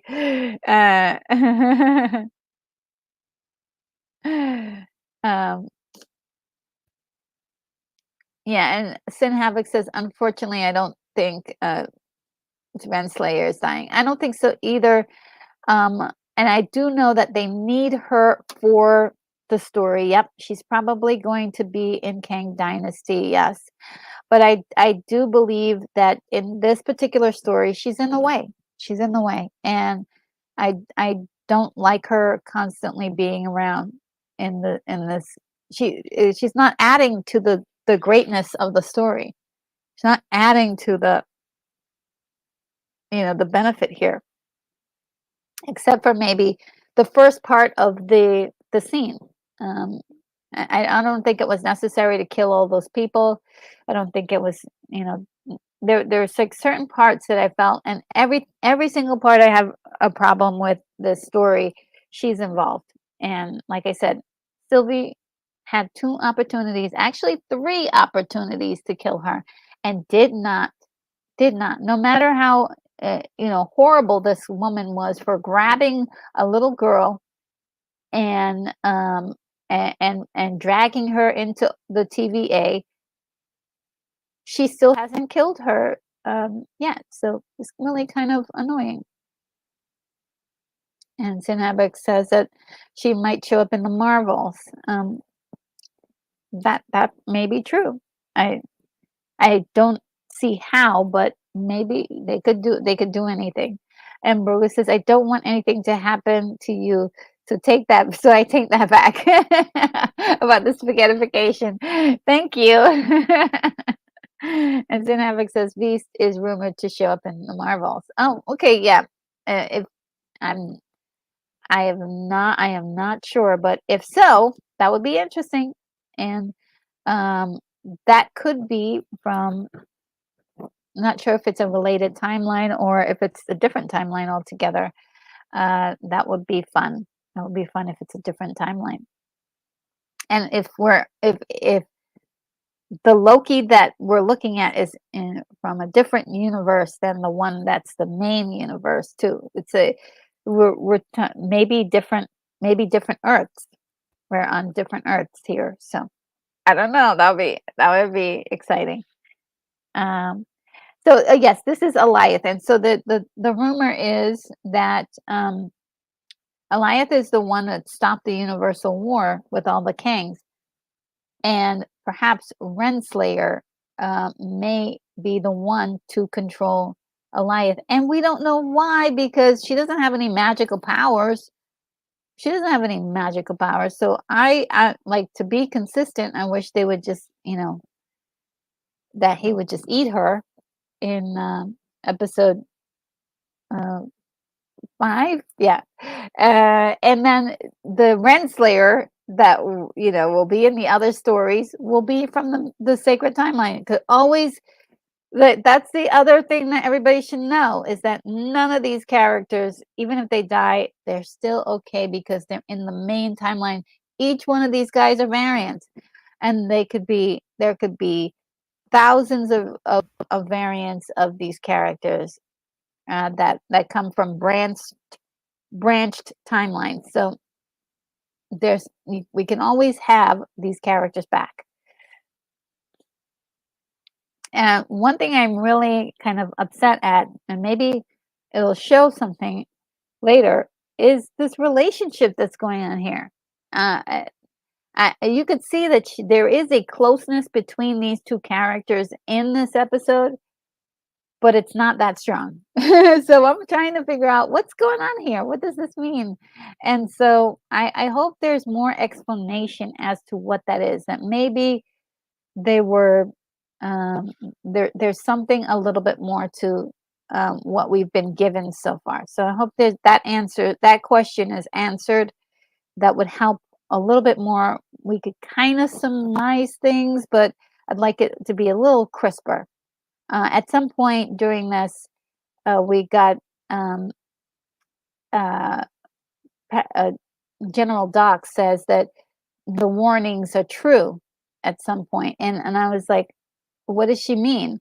So maybe there's something that happens with the two of these characters that they actually get warnings of what is going to happen, maybe possibly from Loki. So we don't know yet. Tanavik says these characters exist outside the timelines.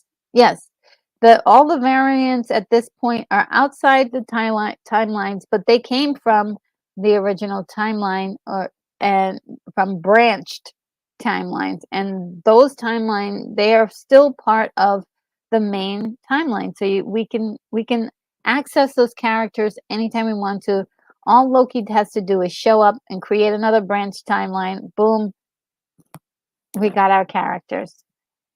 And the Synaptic says those characters you're showing might be mother and son. They may be mother and son. We don't know, but it's got to be gross to watch your mother be squished to death. That it's got something something's something's not right there. So I really want to know more about that, um, because it seems a little weird. Maybe their auntie they're like removed quite a little bit, like auntie and nephew, but it's weird. It's a weird thing, but I hope they answer that question. And of course, Miss Minutes, who, I don't know if we'll see her again or if I'm sure that we may see her again, but it's quite a revelation to see that she turned out to be such a psycho. And meanwhile, everybody's like, oh, she's so cute. She's so adorable. And she's, secretly a total psycho, which is really, um, throwing, I would say throwing the character on its head. Like I did not expect that, and I really love that they changed her in that way. Um, but maybe there's a way to change her back. Maybe there's a way to change Miss Minutes back. I hope so. So I did give this episode high scores.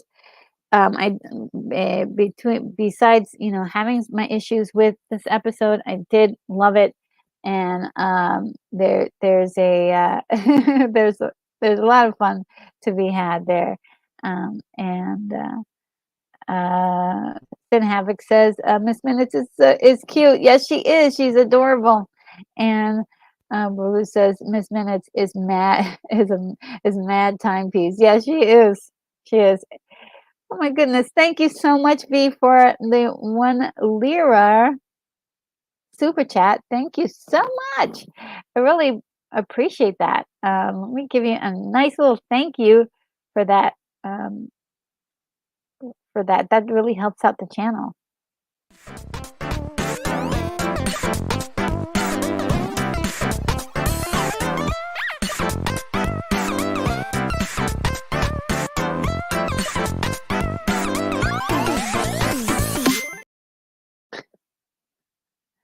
Let's see.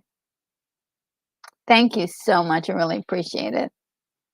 And Sin Havoc says Tara Strong. Yes, she's amazing. She's amazing. Loved her performance. She's doing such a great job. Um, and it would have gotten a 10 if it was if they had either done more or less with Renslayer, or maybe finally. And I think the problem for me is the consequences for doing all the things that she's done. Like, can we get some closure on that? Because she's sort of like a loose dangling string.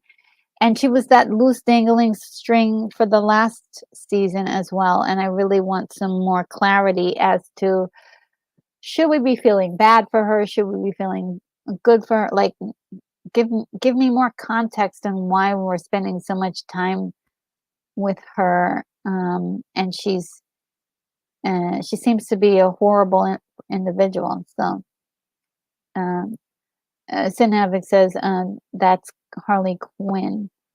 You mean it's Tara Strong? You mean play, because I think Tara Strong voiced her. I think so. I think that's what you mean. And so now we came to the box office, guys. I finally finished talking about Loki. Obviously, I loved it, but the box office is now the topic, and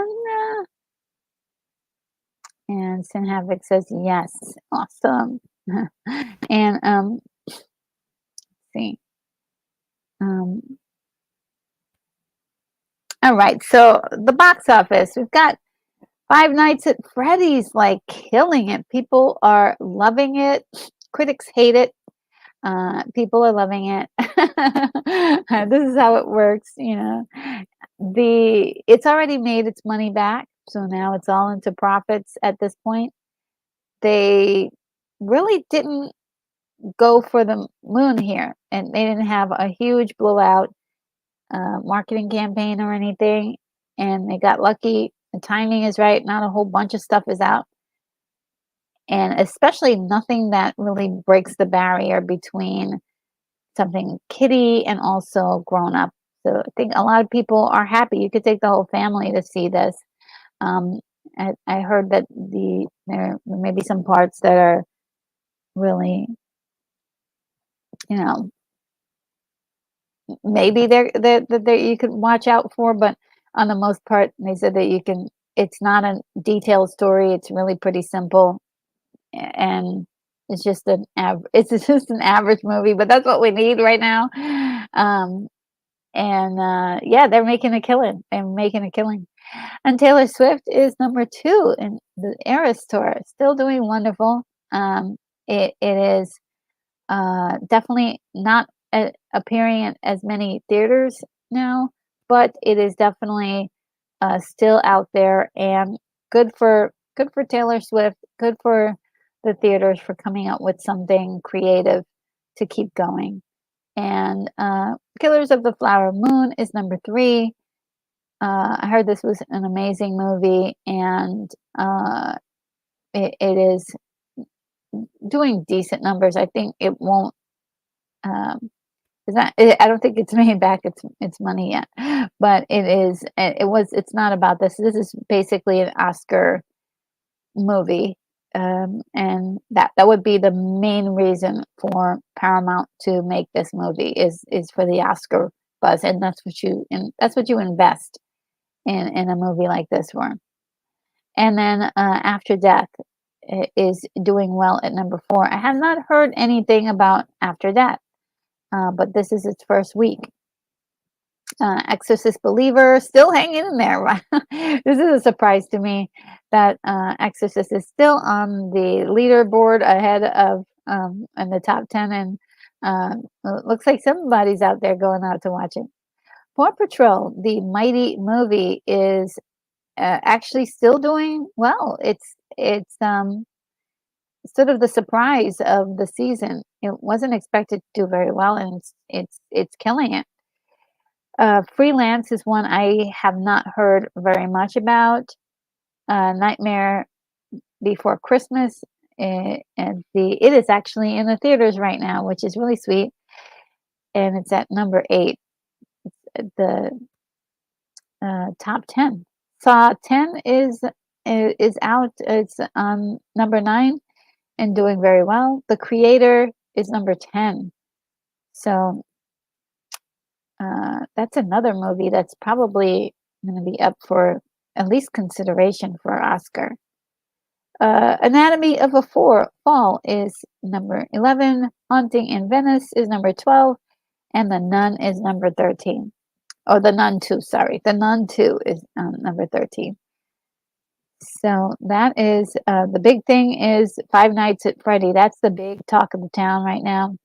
And Taylor Swift news is like simmering down, but she's number 2. She's still hanging in there. So, and let's see. Weekly Wrap Up says, yep, she did. Tara Strong has done so many voices through the years. She's super talented. Yeah, she really is. And Miss Minutes is sort of like an example of one of the of one of the things that she was able to do. So she's fantastic. And the Weekly Wrap Up says, Five Nights at Freddy's has become the largest grossing live action video game adaptation. Wow, of all time. Of all time. Wow. Incredible.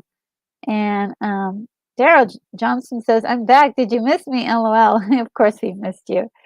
And oh my goodness, Brogo, thank you so much. $4.99 super chat. Thank you for all that you do. You're amazing. Oh, thank you so much. You are so sweet. Let's see if I can get you a nice thank you for that wonderful gift to the channel. Much appreciated. Let's see if I can get you a nice thank you. Oh, here's one.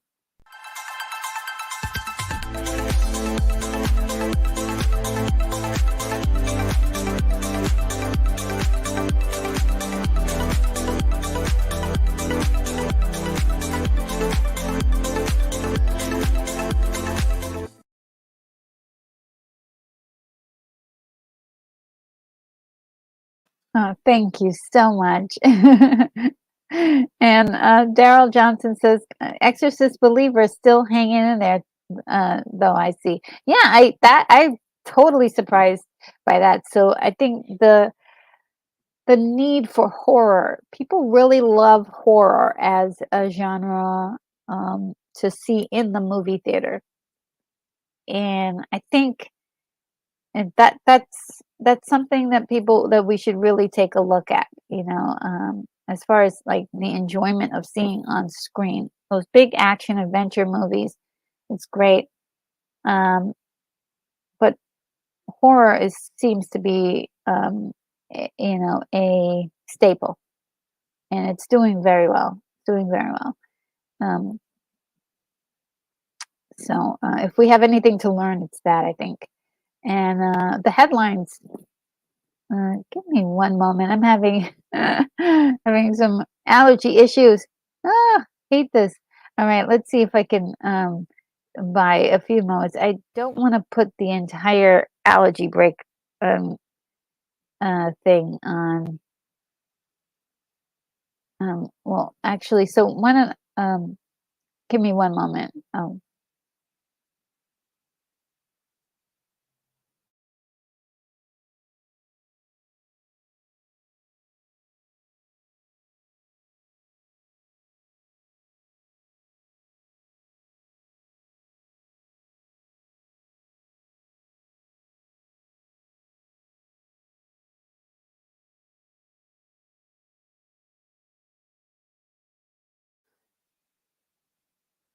all right. Thank you for bearing with me. I still sound the same. I'm just so congested today. All right. So headlines. Um, Unfortunately, we lost Matthew Perry this weekend. Matthew Perry, the affable actor who became a television superstar playing Chandler Bing on the beloved NBC sitcom Friends, has died. He was 54. Perry died Saturday in a hot tub at his Los Angeles home, law enforcement sources told Los Angeles Times. Authorities responded around 4 p.m. to his home, where he was discovered unresponsive, they said. The LA coroner's office has not established the cause of death yet. And that was from the Hollywood Reporter. Um, so this seems like a very common kind of death for many celebrities. And and it hasn't been fully determined yet, but sometimes enjoying a little, something, perhaps passing out in their hot tubs um, and bathtubs. It's we have to be very careful of that. Passing out in the bathtub or the hot tub, which is really sad because you're trying to relax and you're trying to relax and unwind. And yeah, it's really sad. Matthew Perry, I think, was one of those guys I think everybody pretty much liked. He had a very tough battle with substance abuse, and he was very, very vocal about that and tried to talk about it and to raise awareness about um, substance abuse and mental illness and stuff like that. So I think he um, was indeed an incredible person who had a lot more to say.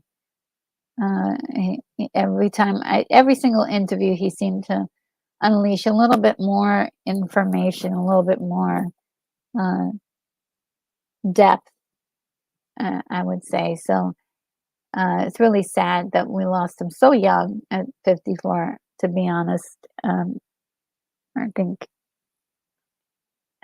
yeah, it's a shame. Um, let's see. Daryl Johnson says, "Exorcist believer still hanging." Oh yeah, yeah, he said that. I already said that. And Roby says the horror genre has really picked up recently, when I was a teenager. I used to love it, and then it slacked off for me. But recently, it's picked up for me. Yeah, yeah. And I'm not. I don't like horror very much. I do like the older horror stuff because in the way that it's played, a little bit less gruesome. And even some of some of it I can deal with, and some of it I don't really want to see. But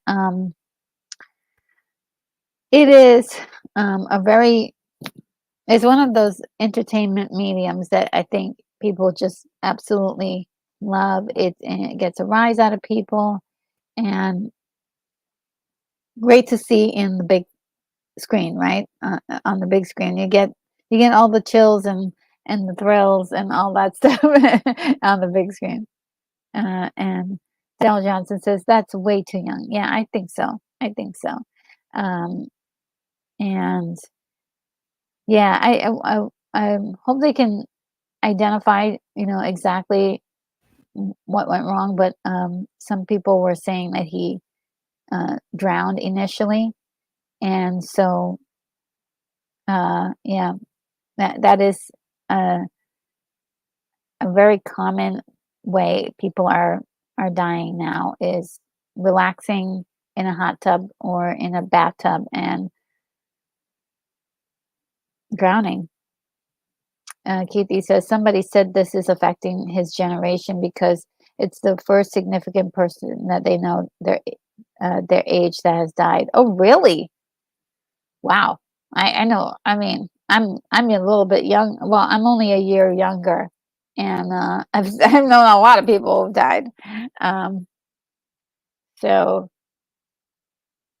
that's wild. And it wasn't. It's not a natural causes or whatever. Then I would say it's really kind of crazy. But um, yeah, I don't know. Some people are. I don't know. Did they? That's kind of an odd one, but yeah, it is too young. It's too young.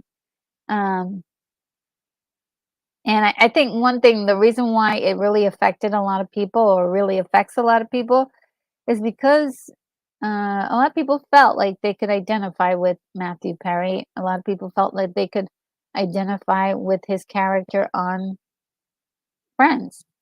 Out of like everybody that was on Friends, a lot of people felt that they really could identify with him the most, and so um, it's quite sad. And Rogu says, Retro, I've been watching a show that you have recommended to us, Scavenger's Reign. I really enjoyed it. I'm going to watch another episode after I leave your stream. Thank you, Retro. Oh yeah, Scavenger's Scavenger's Reign. Nothing like you've ever seen before. The wildest trip ever. Um, you do not want to be um, you do not want to be shipwrecked on this planet. It's absolutely terrifying. Vesta, right? I think it is called. And Hungry Jerk says, hello and hi, Hungry Jerk. I hope you're doing well today. And Daryl Johnson says they took a ton of prescription drugs out of his house. So they're saying he may have just passed out and drowned. So sad. Yeah, a lot of people go that way. You take a Valium or you take something and maybe have a drink with it. No problem, right? Usually it just knocks people out. But if you're in a hot tub or if you're um, in a bath, you could drown and you wouldn't be able to wake up because you've passed out. So and really it's really sad, um, terrifying actually. Now I'm not going to talk up for a long time about this, but the South Park Pandaverse episode really turned the entertainment industry on its head this week, and people were like losing their mind. It just, the Pandaverse episode blew up the internet this week with two epic tweets coming from Gina Corona striking while the iron's hot against Kathleen Kennedy. And yeah, it's pretty intense what's going on now. And though I don't believe that Kathleen Kennedy is to blame for everything wrong with Disney, I do feel like um, the company might need to look and see, like, hey, there's something going on with the PR machine that people are looking at this very seriously. They have a huge problem on their hand, and everybody can see that there there are problems. So that's all I'm going to go into that, because it gets to be super high charged and stuff, but um, it uh, is something that they need to to deal with and figure out how to take care of this on a PR scale. And Gina also, uh, not to harp on it, but Gina actually revealed a lot of things in her tweets about what happened after she revealed that Kathleen Kennedy wanted her to do, which was follow certain, unfollow certain YouTubers and attend some corrective like therapy where she would listen to people, and it was very really kind of crazy. But I saw the episode and I enjoyed it quite a bit, and I felt like it was talking to both sides of the situation. And yeah, I kind of agree with the show, where things really have gotten out of hand, and we need to start dialoguing again. And maybe this could be the chance to do that, if people are willing to put their hatchets down for a minute and actually make peace. That's the other thing. Oh, William Blake Hall is here. Says, I can't believe you're still here. I was away at 10:45 appointments. So I did. So did Loki rate a 9? Oh yes, I rated Loki a 9.8. I loved it. I love the show so much. It's really impressing me. And Daryl Johnson says, I'm the party pooper. No, you are not. It needed to be said about what's going on with, the inquiry towards Matthew Perry's situation. And I hope they find some resolution, and people start wising up about how they should be approaching, these relaxing things like taking a bath and going into hot tubs while under medication sometimes. Daryl Jones has also said they need to fire KK right now. And I would never abdicate or support or say that somebody should be fired, but something needs to be done with her reputation. I think something is going on with Disney, and they need to address it, and not only address it, but fix it, because people are tired of terrible entertainment. And Ahsoka, for me, was one of those things. I know that some people really enjoyed Ahsoka. I didn't. Um, and I'm not sure if that has to do with any of the stuff to do with the South Park episode, or any agendas or anything like that. But I just felt like it was not entirely a lot of fun for me to watch. I mean, I did have fun with some of the episodes, but I just felt like at the end of it, I felt very empty.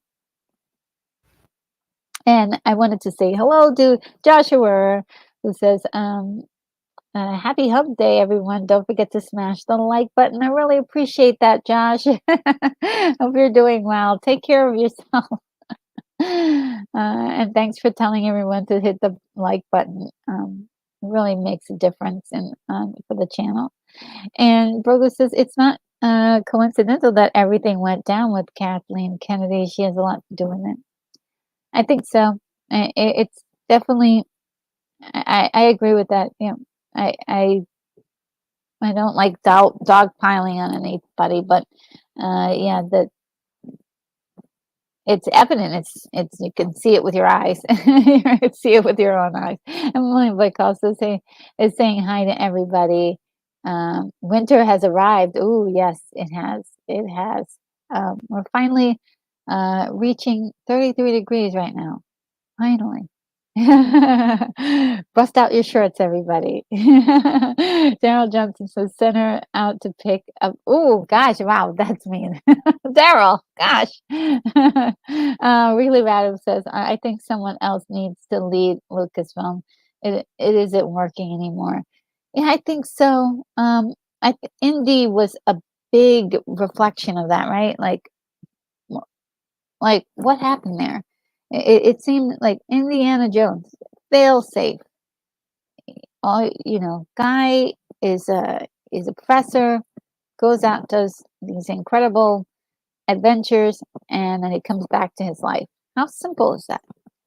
Well, I don't understand how hard is that dynamic. Keith E. When I became a certified pool operator 40 years ago, they said you should set a timer when you're in a hot tub. Ooh,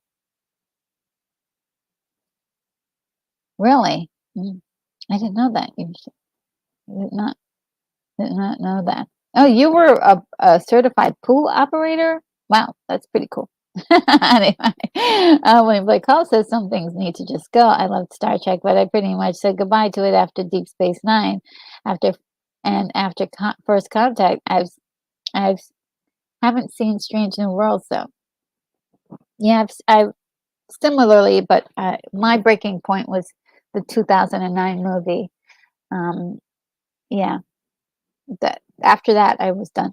Uh, Now, I love time travel. Well, I don't like time travel just being used anywhere, right? And they used time travel in the worst way possible. And they're still applying it to all of the rest of the universe of time, Star Trek. So instead of going into the future, we keep regressing. And so yeah, just don't know. Okay, we're not gonna get into Star Trek rants right now, but yeah, they messed up. They messed up. And Daryl Johnson says KK is what happened to the indie movie. Yeah, yeah, the indie movie is one thing I'm like. I did not see it. It does not look good. It does not look appetizing. Um, Not so crazy about the one that came before it either. William Blake Hall says, like I say, very well done and tender with gravy and onions. Time travel, yeah. Time travel, yeah. I do like what's going on the Loki show, though. It's really great. And just the storyline, so detailed, so intricate, and you cannot take a nap on that story. Guess what, though, guys? Battlestar Galactica is getting a reboot. What? This is going to be interesting. I was not happy about the remake of Battlestar Galactica either. So I'm sidelining all this stuff, side eyeing all this stuff really. Executive producer Sam Esmail provides a promising update on Peacock's Battlestar Galactica reboot, revealing that he just read a great outline for the show. Now, a great outline for the show is a great outline. It's not the script. Um, it's not real a real firm thing. So I'm really surprised that they've decided to come out with any news about this without having a script first. So it's being okayed, it's being greenlit, it's being pushed forward just by the fact it's Battlestar Galactica reboot and not because they have a great story on their hands. And only at the part where they have a great outline for the show, which is really annoying. It's really annoying. I would think the best thing to do would be to write an outline and then write a script and then pitch it, and then we can start hearing about this. They're only at this point with a great outline. Now, look, this great outline could lead to an amazing script, an amazing show, the best thing we've ever seen, blow our socks off. That's fantastic. But this is exactly what we're talking about with a lot of these shows. They're not being written first. That we get the great outline first, and it's like, okay. The reboot was first announced back in 2009, but updates have since been hard to come by. With the WGA strike over, development work can now continue. The show will be a reboot rather than a continuation, suggesting it will be a fresh take on an entirely new with an entirely new cast. And that was from Screen Rant. And so it's another one of these things that I kind of get me a little ticked because it looks like they're starting off wrong already. So just saying, you're not doing it right already. Daryl Johnson says, "Oh no, yes, this is." I mean, you already messed with it the first time, and you were lucky that it was good for most people. But and I'm still pissed. I'm still pissed that they did that in the first place because all my characters got changed, the entire thing got rearranged, and now they're going to do it again. And I think it's too soon. And you know why I think this is happening? Because of the rights. The rights may be about to be sold or maybe change hands, and so they need to make something. Brogu says, "Leave Battlestar Galactica alone," and I agree. William Blake Hall says, Mormon Star Wars, The Revenge. And Daryl Johnson says, I hated that show when it first came out.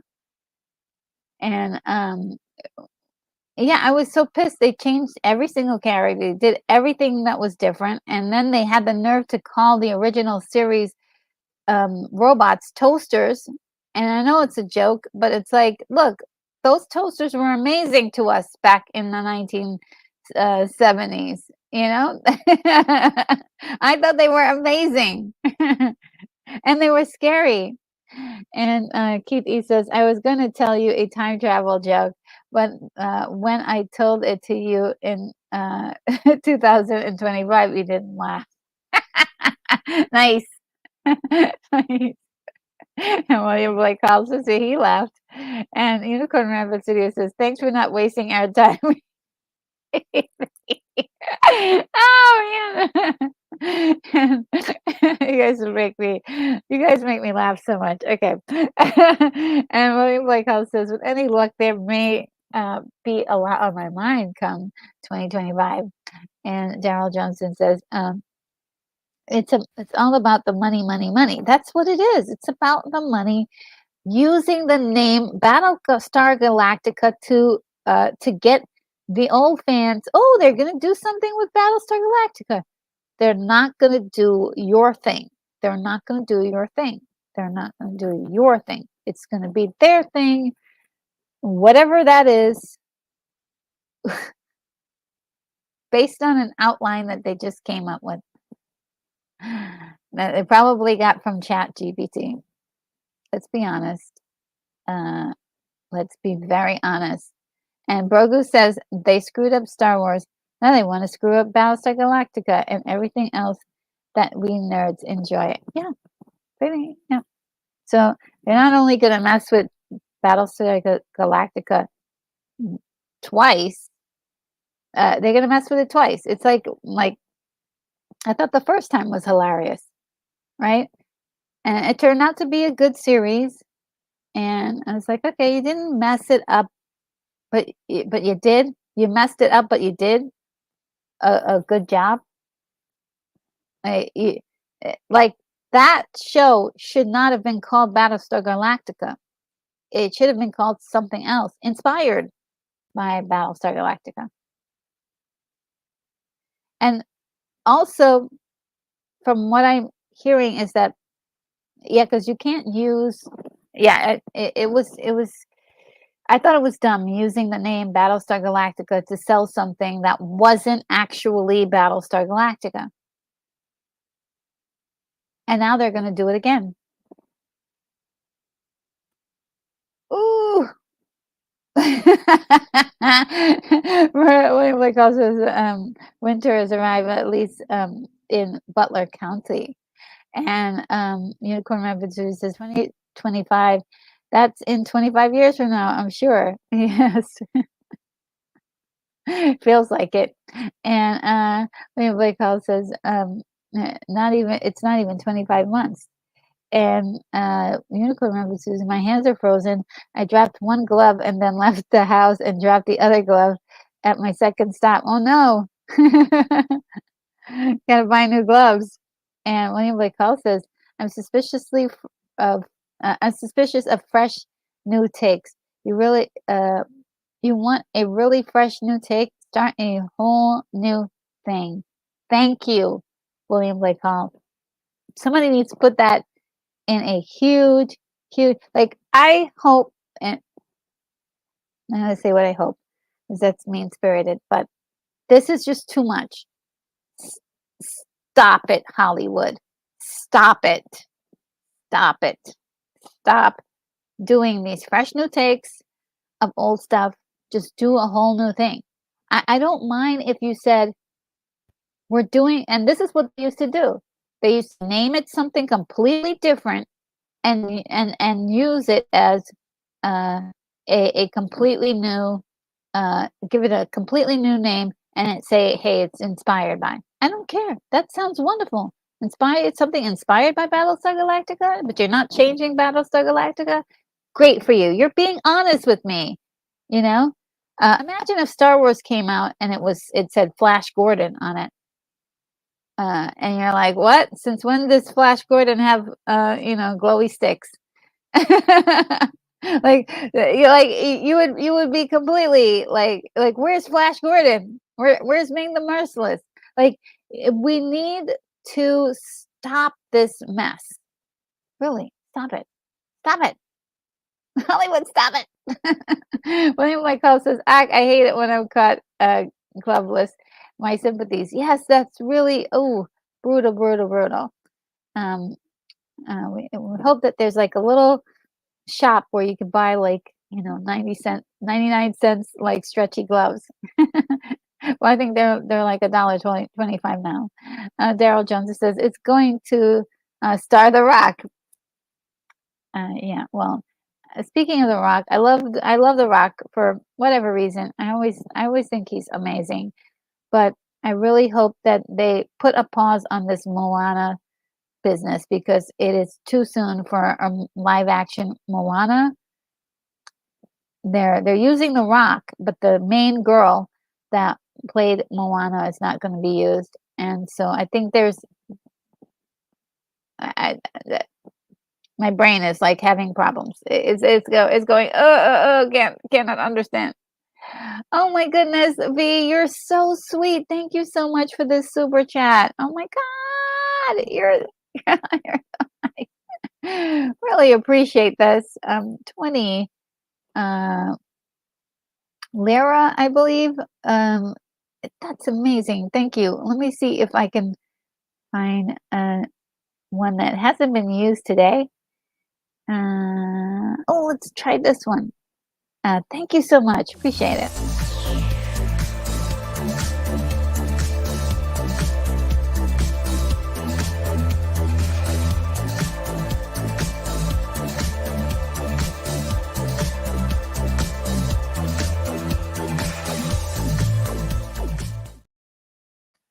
I love that song.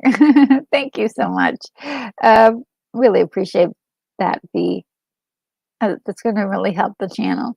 And Brogan says, why don't they just create something totally different, but can be similar to a Battlestar Galactica? Absolutely, absolutely. Just name it something else. And I wouldn't even mind if it was called just Battlestar.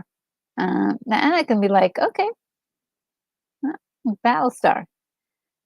And Weekly Wrap Up says, Butler Country. Hold up. What state are you from? I live in Butler County too. Ooh, we got some more people from Philly.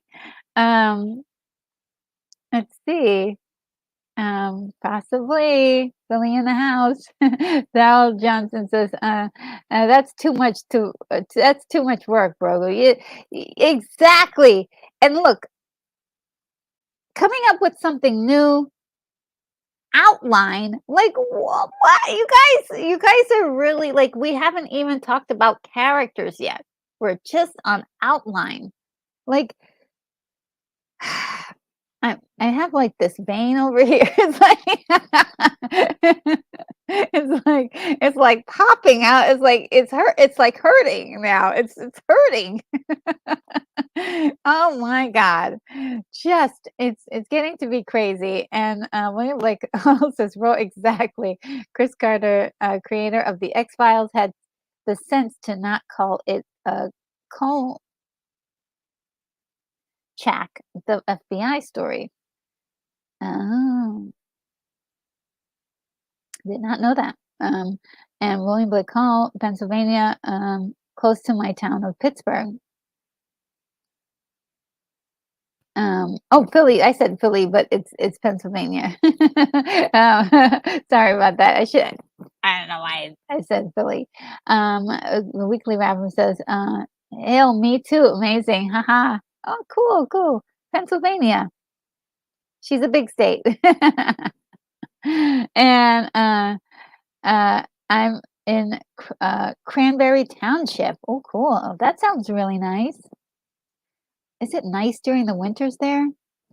Broku says, "I'm going to go back in time and immerse myself and watch my DVDs of the old shows that I enjoyed retro. William, Keith E, Unicorn, everyone else out there, was nice knowing." Stop it. Stop it, Falco. Oh, by the way, speaking of Battlestar Galactica, let's see if I can get this down without destroying everything. I got a wonderful gift from Joseph Begay, and let me see if I can get this going.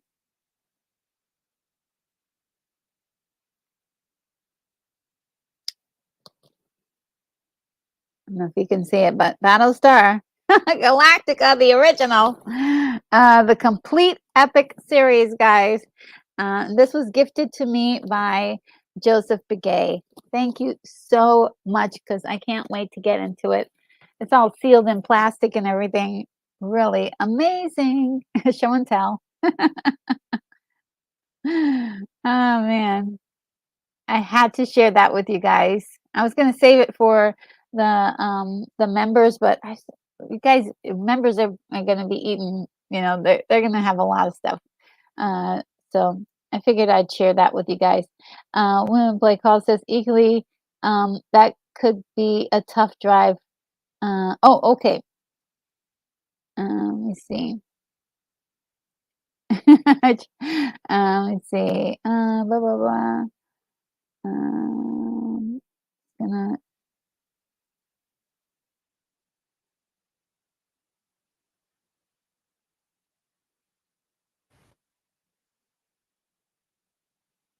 I'm just gonna zoom down a little bit. You guys were talking amongst each other, and Bonzo Kilburn says, "You can have Battlestar. I'll take Trisha Hefner or Heifer. I don't know, Halfer. I don't know who that is." And Keithy says, "I'm waiting for Friends, Cheers, Seinfeld crossover show that solves the Beverly Hillbillies in Green Acres." And Sin Havoc is saying Battlestar Galactica reboot, and crosses his fingers. And William Blake Hall says Pan Am lasted only one season.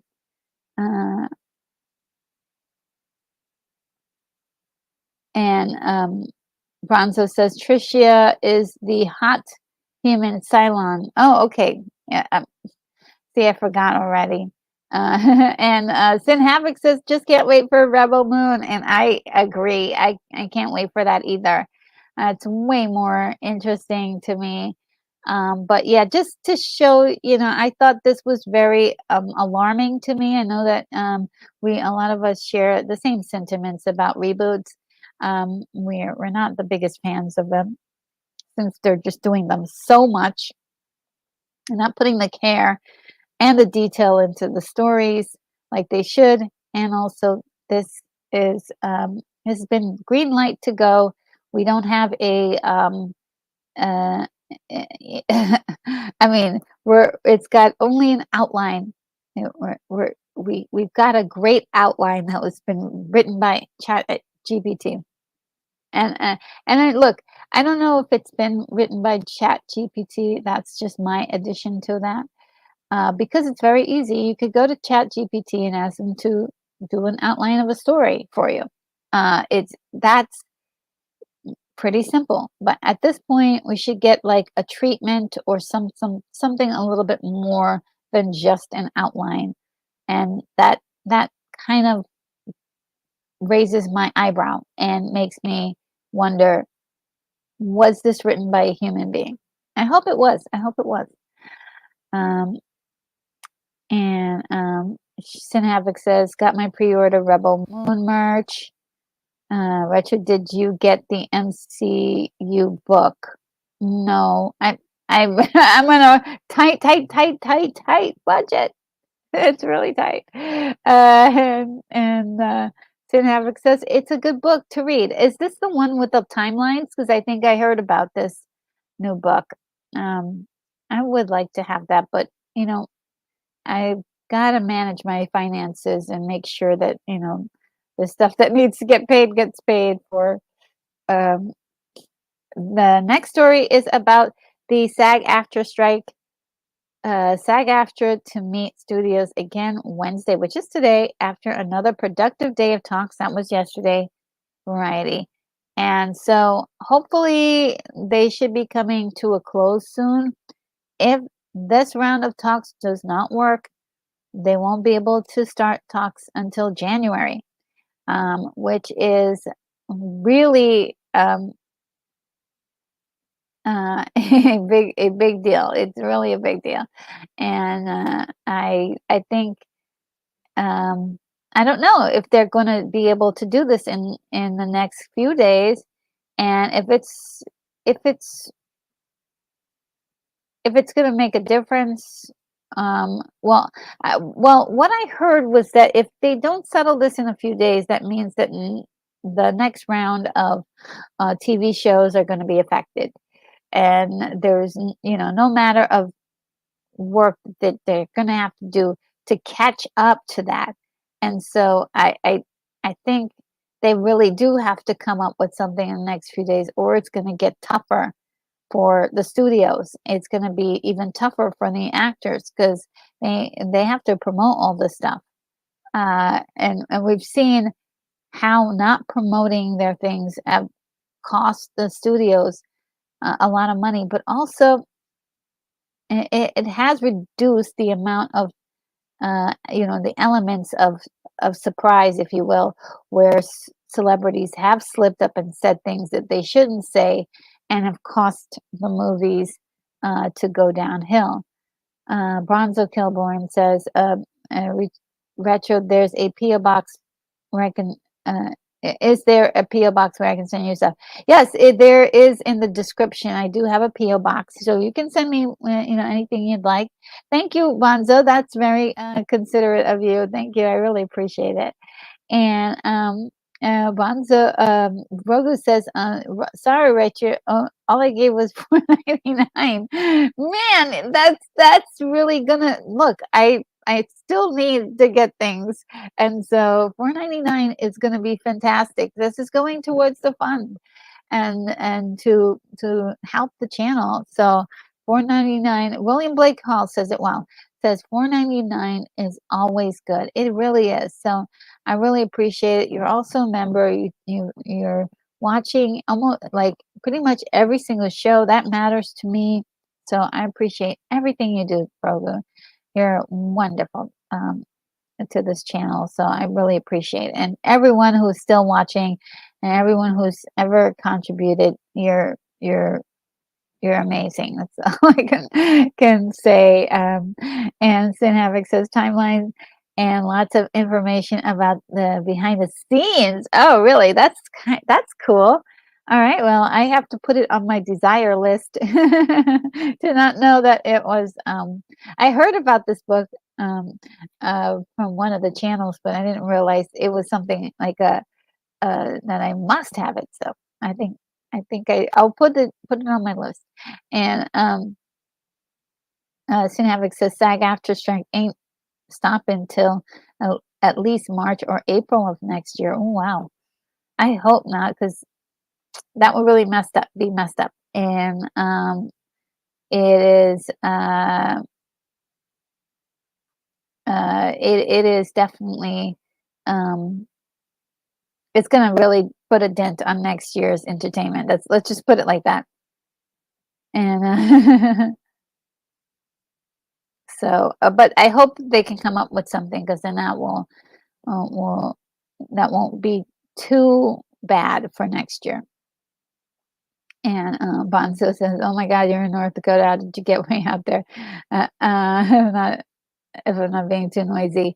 Long story. I'll have to share it at some other time. But I I did end up being here, and I was like, hey, I guess I'll say. William Blake Hall says, yes, North Dakota, the one without Mount Rushmore. Yes, that's in South Dakota. And so Sin Havoc says, which I've always wanted to see. Always wanted to see Mount, Mush, Mount Rushmore in real life. Because even if Sin Havoc says, even if SAG after strike ends today, they still can't start production officially until early next year. I keep hearing March or April next year. Yeah, and I think they need these 2 months because they will start shutting down, but at least some of the productions will continue. Like Deadpool was in mid-production. They're probably going to continue right away. And maybe a few others are just like, hey, we need the work. Actors are going to be like, we need the work. Put us out there. And it is one of those things where they're going to have to make exceptions for the time period, for the fact that they've been out of work, and a lot there next year we're just not going to get content. So they need to figure something out. And they actors may just take what they're given, only to come back in 3 years and then say, hey, okay, we've given you 3 years to figure things out, start paying up. So that might be a thing that happens. And William Blake also says we can always get our Mount Rushmore fixed by watching North by Northwest. Yes, and which I plan on doing soon. And adding it to the member stream. Sin Havoc says, and countries are reallocating funds, lots of money being transferred. Ooh.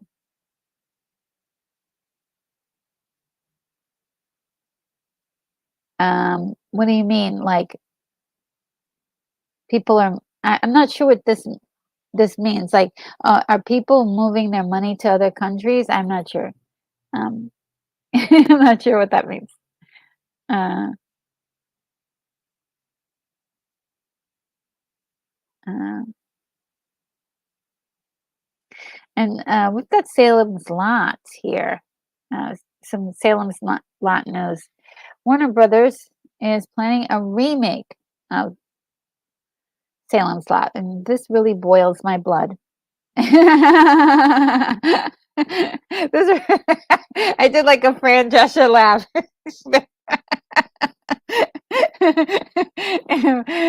It really gets me ticked off. Um, um, Havoc continues and says, California doesn't have insurance anymore, so that's why production companies have moved the European to move to European countries and Asian market. Oh yeah, and um, also Canada. Canada's always been there for um, that. And William Blake Paul says, hard to beat the original version I saw back in high school. And yeah, it's hard to beat the original version. That was incredible. That blew everybody's mind. You can't do it the same way. You can't. There's no, like, I cannot imagine doing Salem's Lot. That unless you do exactly the same thing over again. And Cinevic says they're rebooting everything retro. Yeah, it's just ridiculous. Um, and Red Dwarf says, just joined the stream, thought the strike was over. No, I don't. Oh, if it's been over today, did they come to a conclusion today? I'm not sure. Unfortunately, I can't show your your your comment because you're it's a PG channel, and so we won't be able to show your avatar. So I'll have to read it off screen. And Keith E says, like Rogu, it won't affect me for 20 years. Keith E. And William Blake Hall says, this reminds me of the tragic fate of Talosian of the Talosians in Star Trek pilot The Cage, endlessly living out their lives, not getting on with their own. Ooh.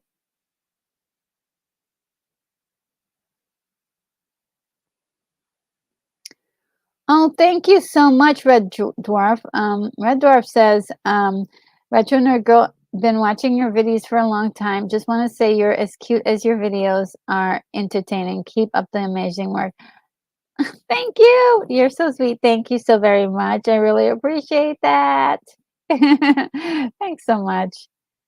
Yes, I do recall you leaving some messages in the past, and thank you so much for your support for all the many years, many years that you've been watching the channel. So I really appreciate that.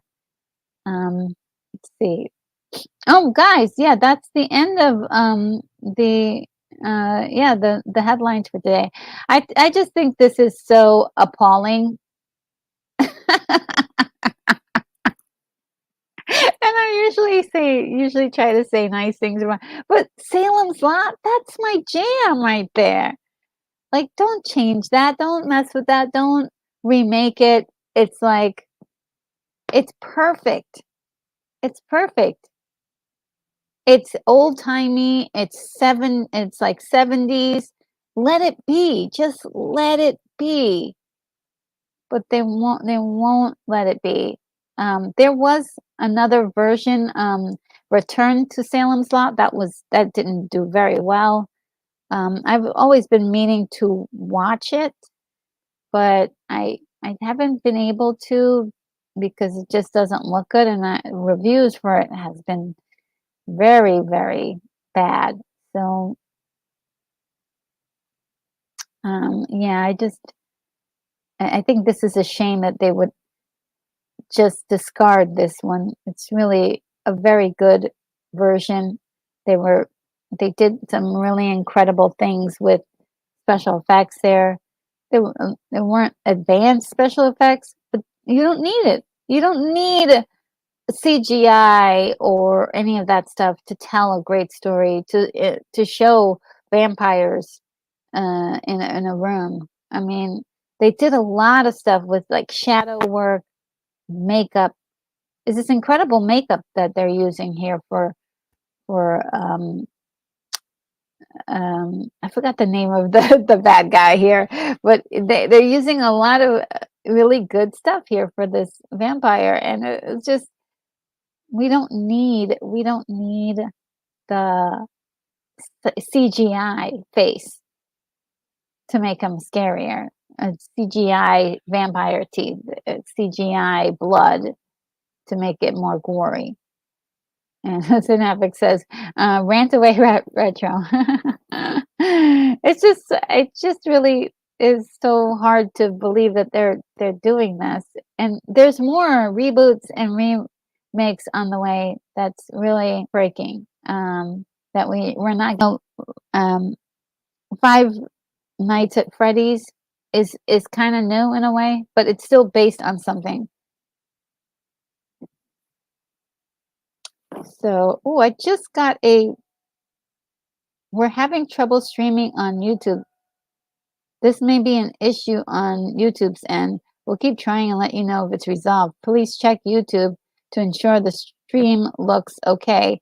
If this continues for a while, try creating a new live stream or just remove this destination and then re-add it.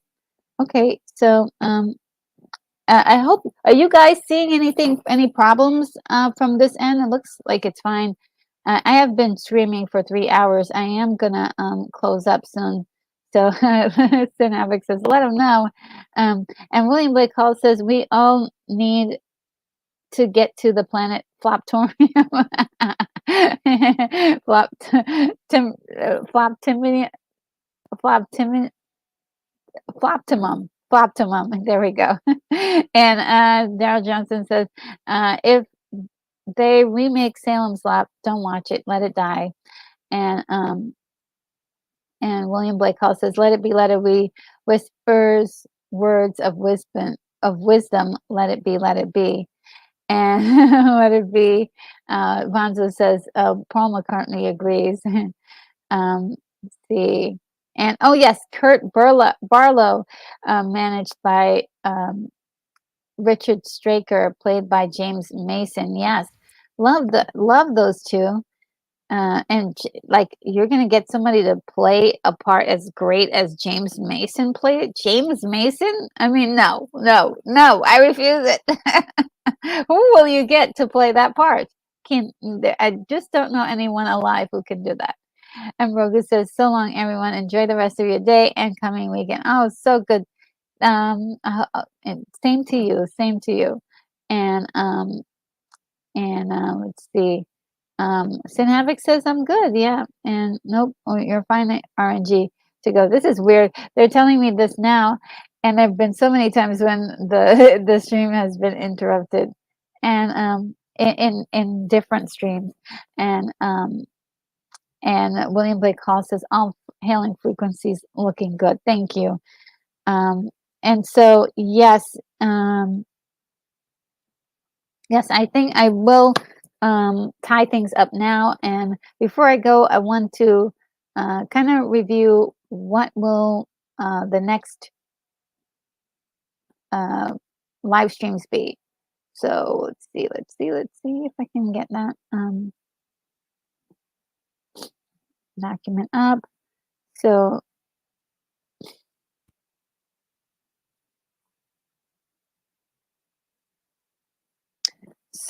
on Monday, members should have gotten a notification that there was a new video. And the new video was the movie Gargoyles. That was brand new watch, and I believe William Blake Hall, you were the one who told me that I should watch Gargoyles 1972. I did. And I watched it on a channel called Creature Features, which is excellent. I have another live stream coming up next Monday. So the next live stream will be Feel Good Movies Part 2. And Lance will be joining us. He's going to be late. It looks like he's going to be late. I haven't seen his email or message to me yet, but it looks like he's going to be late. But we can get things started. I have the proper email this time from William Blake Hall, which I'll read earlier, and then we'll get into the conversation there. That's Friday. And on Saturday, we'll be watching Nightmare Before Christmas, 1993 watch party. After that,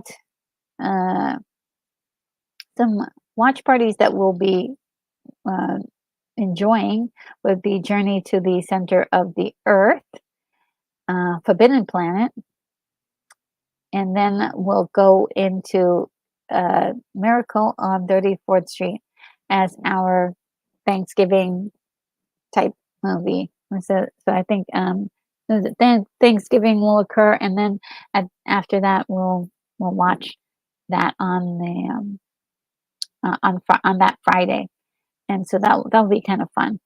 So I can't wait. That's going to be amazing. And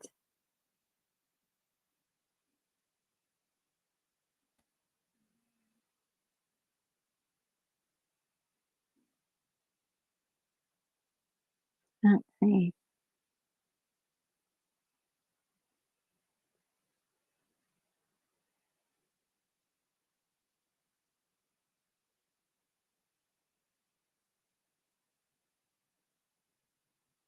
Um,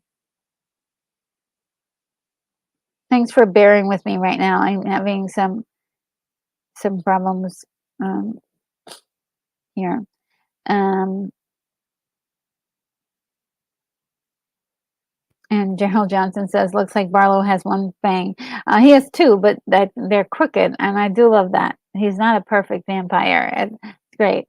William Blake Collins says, "Caught your Monday video. I left a comment there." Um, okay, I'll check that out. Um, Uh, and William Blake Hall says, "Journey to the Center of the Earth with James Mason. That guy is everywhere." Yes, he's wonderful. And Red Dwarf, you're so sweet. You changed your profile picture. Aw, you're a darling. Thank you. That makes it much easier to show your message. Says, "Oh, Forbidden Planet is a fave of mine. Loved your video on that one." Thank you so much. First of all, I love that movie, and it is just one of those things that's just like if you love sci-fi, you love things like Star Trek. This is where it all kind of began, and I didn't know that for a long time. I actually haven't been exposed to Forbidden Planet until about maybe 5 years ago, or maybe a little bit less than that, and I was like, was blown away. I was just like, wow, where's this movie been my whole life? So yeah, it's just one of those iconic movies that when you see it, you just see all the other sci-fi ideas that sprung from this one beautiful idea. It's just really great. Um,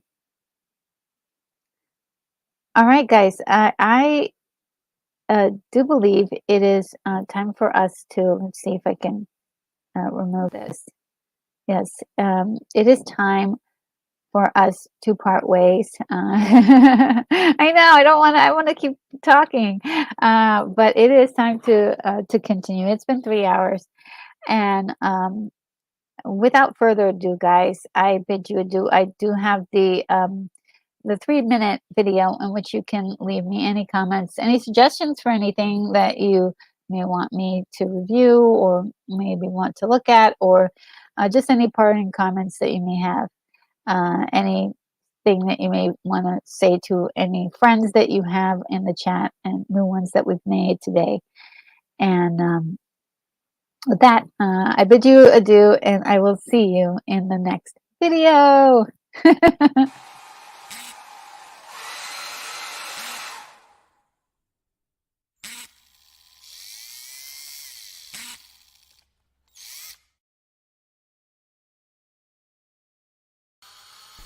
Retro Nerd Girl, you are clear for takeoff.